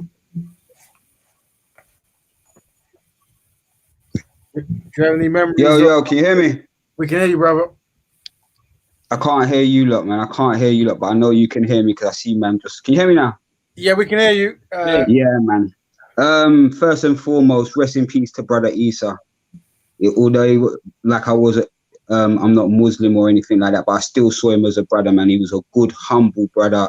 Like, he carried himself how I would imagine people say that Muhammad carried himself. He was just a really good guy, man. I never got no bad vibes from him. No matter what, he was always open to conversate. He never ducked, man.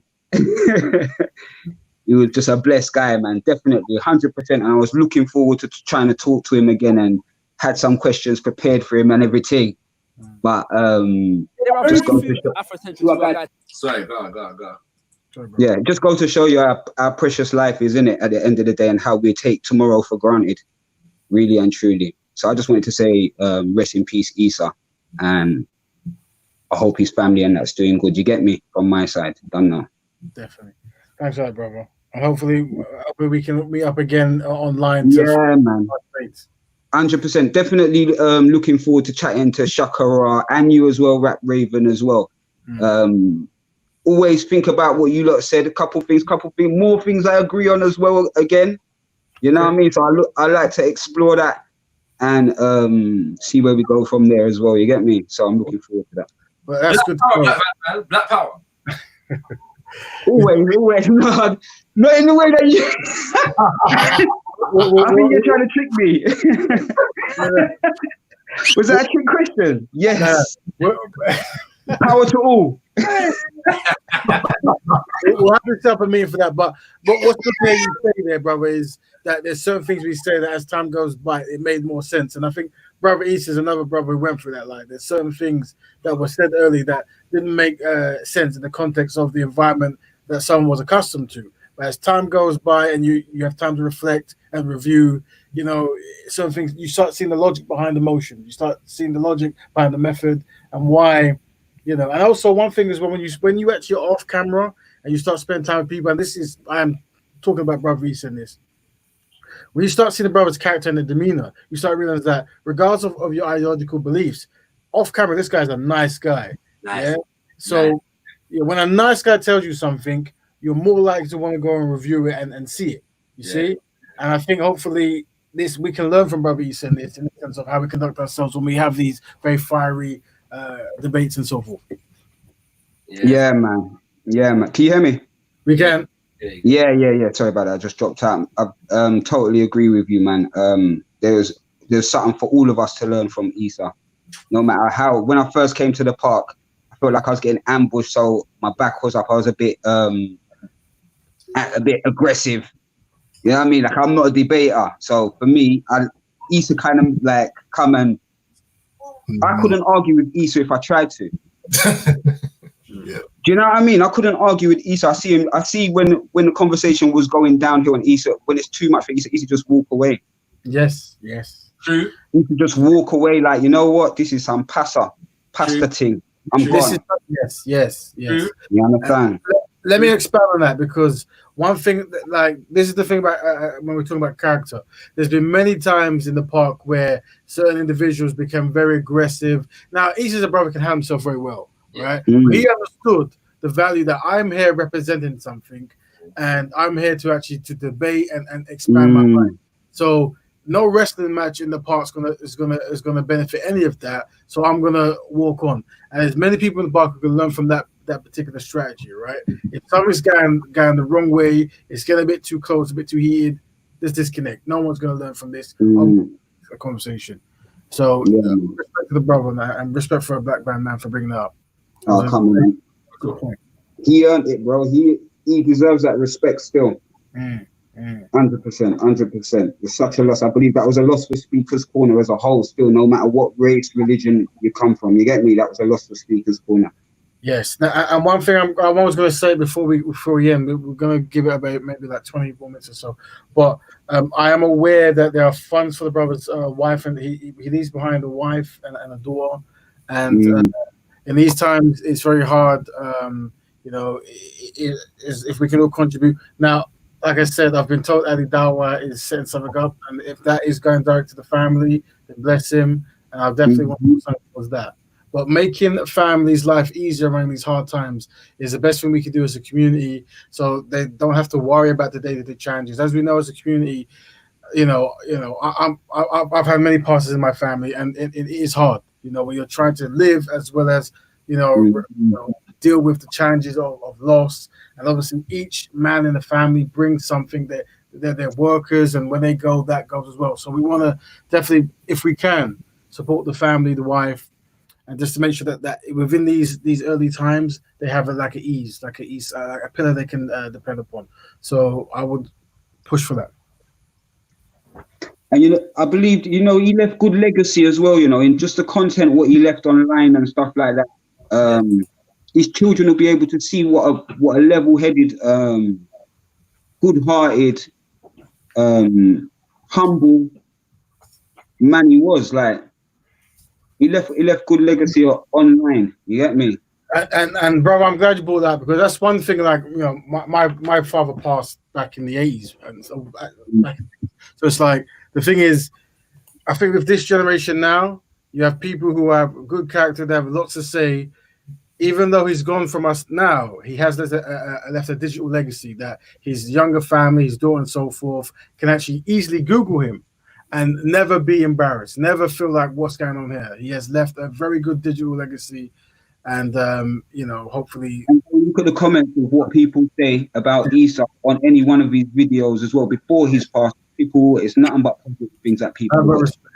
Like I said, and it was mentioned before that some people might have said like there is a degree of trolling that goes on the internet we have to deal with, and there's a division of wrestling. But when it comes to actually analyzing the content, you know, you can't fall. So yeah. By the way, DJ Rizza has kindly posted the link to the fundraiser for brother Issa's wife and his daughter in the. So please, everybody, click that and according to your means, contribute. Yeah. I had heard that this is actually shut down. You know, it's actually closed down. So I give thanks for this information right here. So I'm gonna click that link right now. Send them something. Yeah. So once again, the link for the fundraiser to brother Issa's wife and his daughter is in the chat right now. So please click that. It's mad. I'm looking at the thing. The thing is closed. They already reached their total. So you can't put in extra, no? Okay. Not on this one. No, not on this one. Well, if anyone finds out there's anything else we can support to, I heard it's closed, but yeah. Yeah, is this the only one? Fair enough. I mean, I'm looking at the image of him holding his daughter, and this was a proud father. I think I said it in my own video, but it's a proud father.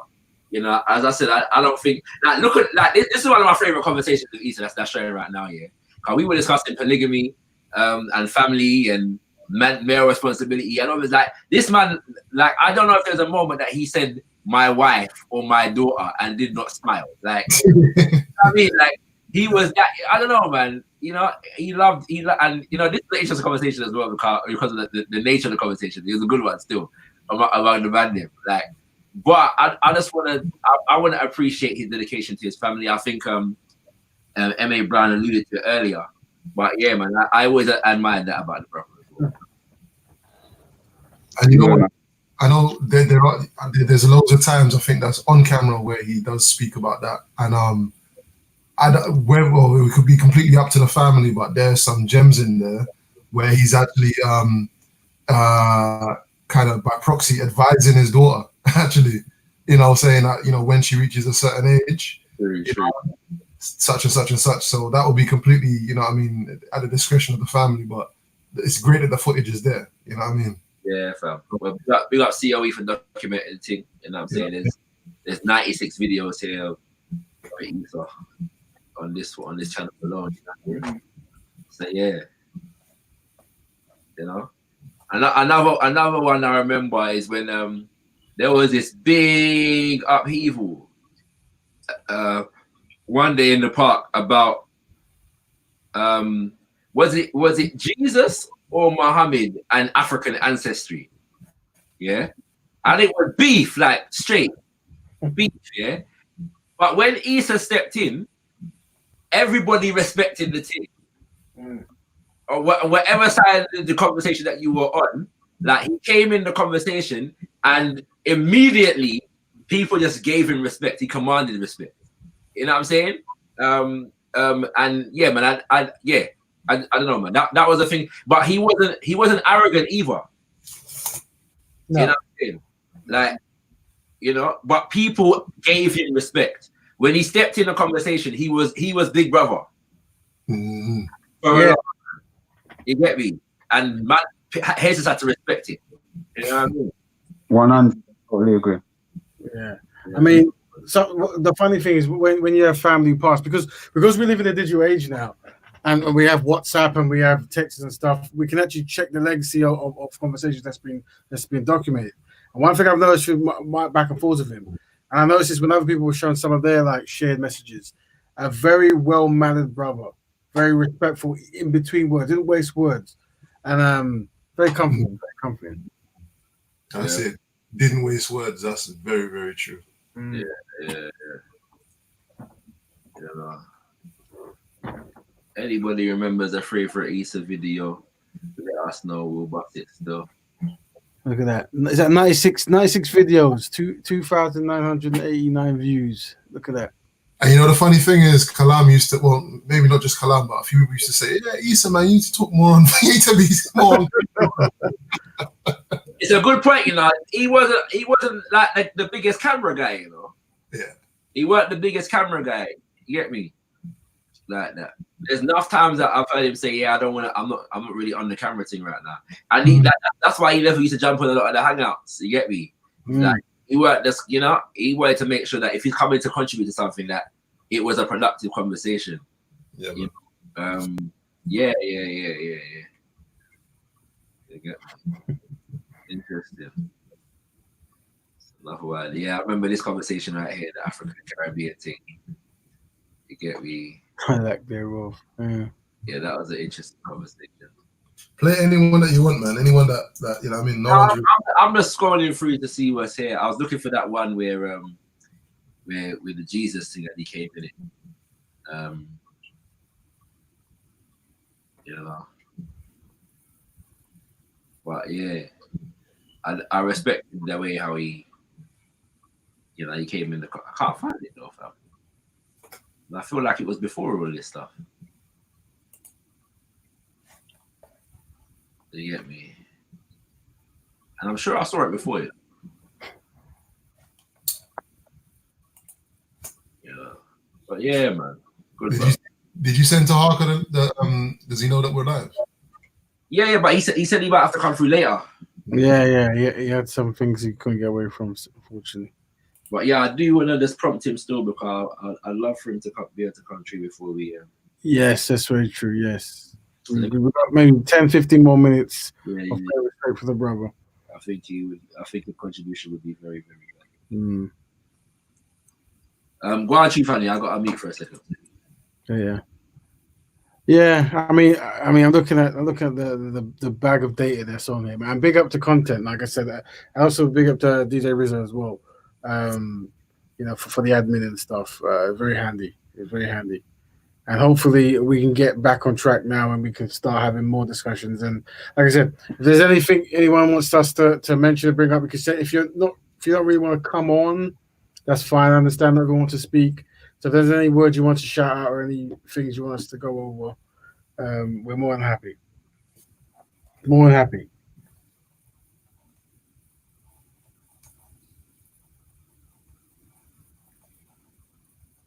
They're more than happy. Yeah.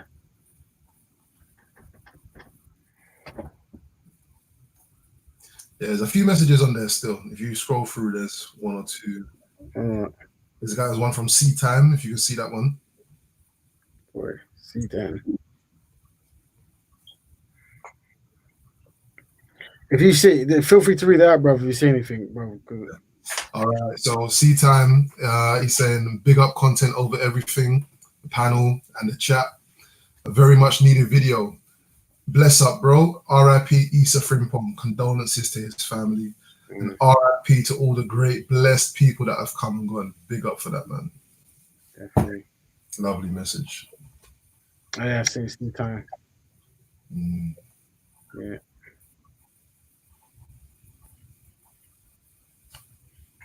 Yep. Yeah, you can't help but laugh when you think of the brother, man. Just, you know what I mean?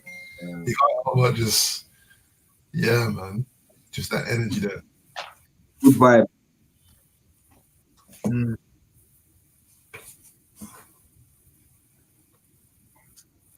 I mean, I'm seeing many messages of people who had difficulties with understanding Islam and stuff, but even though they had disagreements with Islam, they always loved Brother Issa. So that's an interesting thing to say about character. Yeah. You know, different ideologies, but you definitely respect the character. Just going through the chat as well, and I echo exactly what you're saying there. It's like if people who have got the most to say about Islam or to say about his faith don't ascribe that to the brother, and he's a proper guy, man, proper good guy. Of this, what?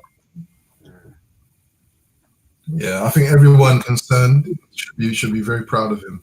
Family, friends, people that met him, people on the deen, people from the black community. Everybody should be proud of this brother, man.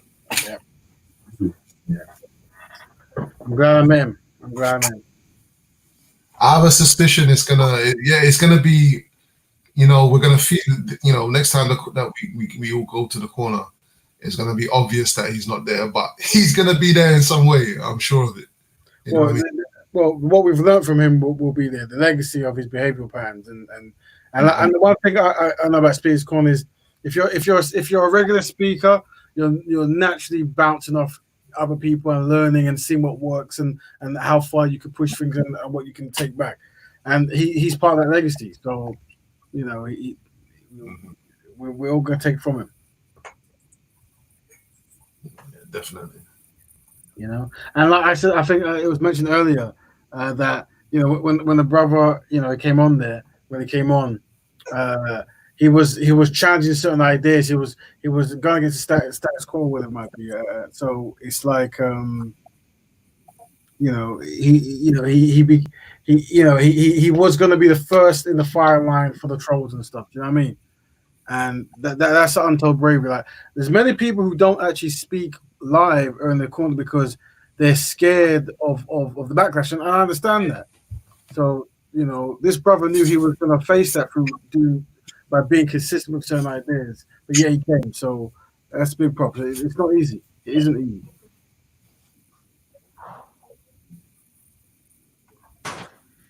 Yeah, man. The sun, man. Yeah. All right, guys, we're probably gonna be if that's that, then we've given the brother 2 hours, which 2 hours dedicated to the brother, well over, and I guess we can be wrapping up there. I guess if there's no one else to jump in, but I think. Well, just watching some of those old videos and see all the brothers come together in our corner and discuss stuff, I feel that we haven't had enough because of the crisis and all the issues going on in the world. We haven't really had time to do that, and I feel just like brother Issa has left a legacy behind, we too are leaving legacies behind. So maybe we can learn from brother Issa and try to be consistent. Let's try to maybe come together and do videos and get requests from the community and find out what we should be discussing for solutions. And and hopefully the spirit of Brother Issa can be in those discussions as well.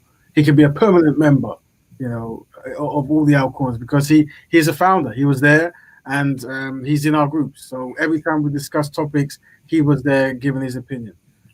And even though he's not with us in this digital space anymore, we can always honor him. Yes, sir. I second that. And thanks to everyone that joined us with the thing. Yeah. I'm saying, but there's love to brother Issa, man. One but not forgotten, Yes, right. Everybody on the panel, big up everybody on the chat. I tuned in just at the right time, and I thank you for the invite on the panel and that for me to voice my tribute to as well. You get me? So love, all that good stuff. Now, the only challenge I'm going to leave you guys with now is obviously this video is live now, but once we end it, it's going to be part of a remembered stream video. So if you could go and type your nice words in there about Brother Issa, and just and what you remember from him, what you liked from him, and let's try to get the likes on this very high. Let's try to get the memories there. Let's show that we honor people who are first, to come to the community to try to actually bring solutions. This brother was part of many communities. He was part of the Muslim community, the Black community, the African community, the Speakers Corner community, and so on. So let's all see if we can come and give kind words on this video so we can remember. Remember, he's left behind a wife and child. So hopefully through our community work, we can actually try to keep an eye out and make sure that if they ever need anything, we can come together to find solutions for them and things that can help them progress. Let's just do that, right? So, all right, brother, with that, I'm going to say goodbye, everyone. Is there any final message anyone wants to say before we kick off? No, man. Let's hope that. Just make sure Dion says that you can knock off the stream still. yeah, Man's probably sleeping on the cross. Yeah, here we go. Yeah? So, we're good then. So, can you end the thing, brother? Say again? Can you end it now? Yeah, but end on the yeah, I'm going to end it, man. Yo, Rizza, post a link to donate to his family as well, man. When I get back, I'm gonna copy that and paste it in the chat as well. Pin that, sir. Brother, maxed out, brother. I think it's maxed out. They've reached their goal. So if there's anything else going on already, yeah, I mean, this is a popular man. Probably reached it in a handful of days. I just wanted to say, hold on. So one sec. Kalam's in the building. Yeah, exactly. I was going to say the same thing. Okay, cool. So I don't know. He would have known Issa from before, most of us. Yeah. So I don't know if he wants to come on and say a word. Don't feel obliged, bro. But we will jam for a bit longer if you want to come true. So just give us a shout if you want to come true, please. Brother Kalam, if you want to jump on that, we're going to wrap up. But we know that you have been here, experienced for a long time, and you would have seen probably Brother Issa way back in the time before content was even contemplating coming to the park. So if you want to come and say a few words, you'll be more than welcome, brother. Let us know. If not, we're gonna wrap it up because we've been going for a cricket score at the moment. So a West Indies in the 80s cricket score. Yeah.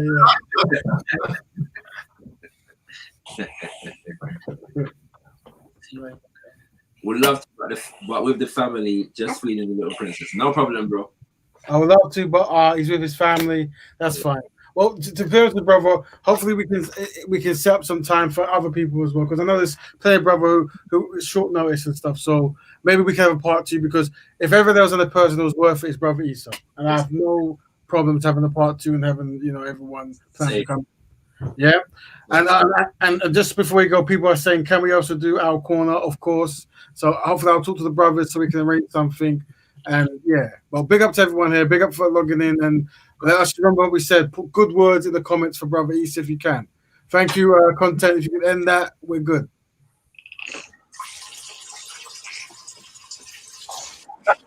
Peace. Respect everyone for coming on, man.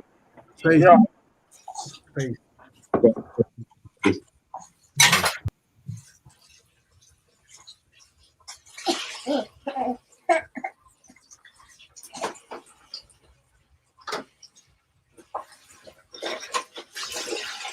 What are you pouring this thing for? You're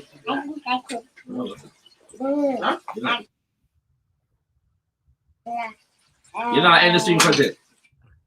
Content end the stream room. Maybe if we will leave it. I don't know if it will leave, I guess.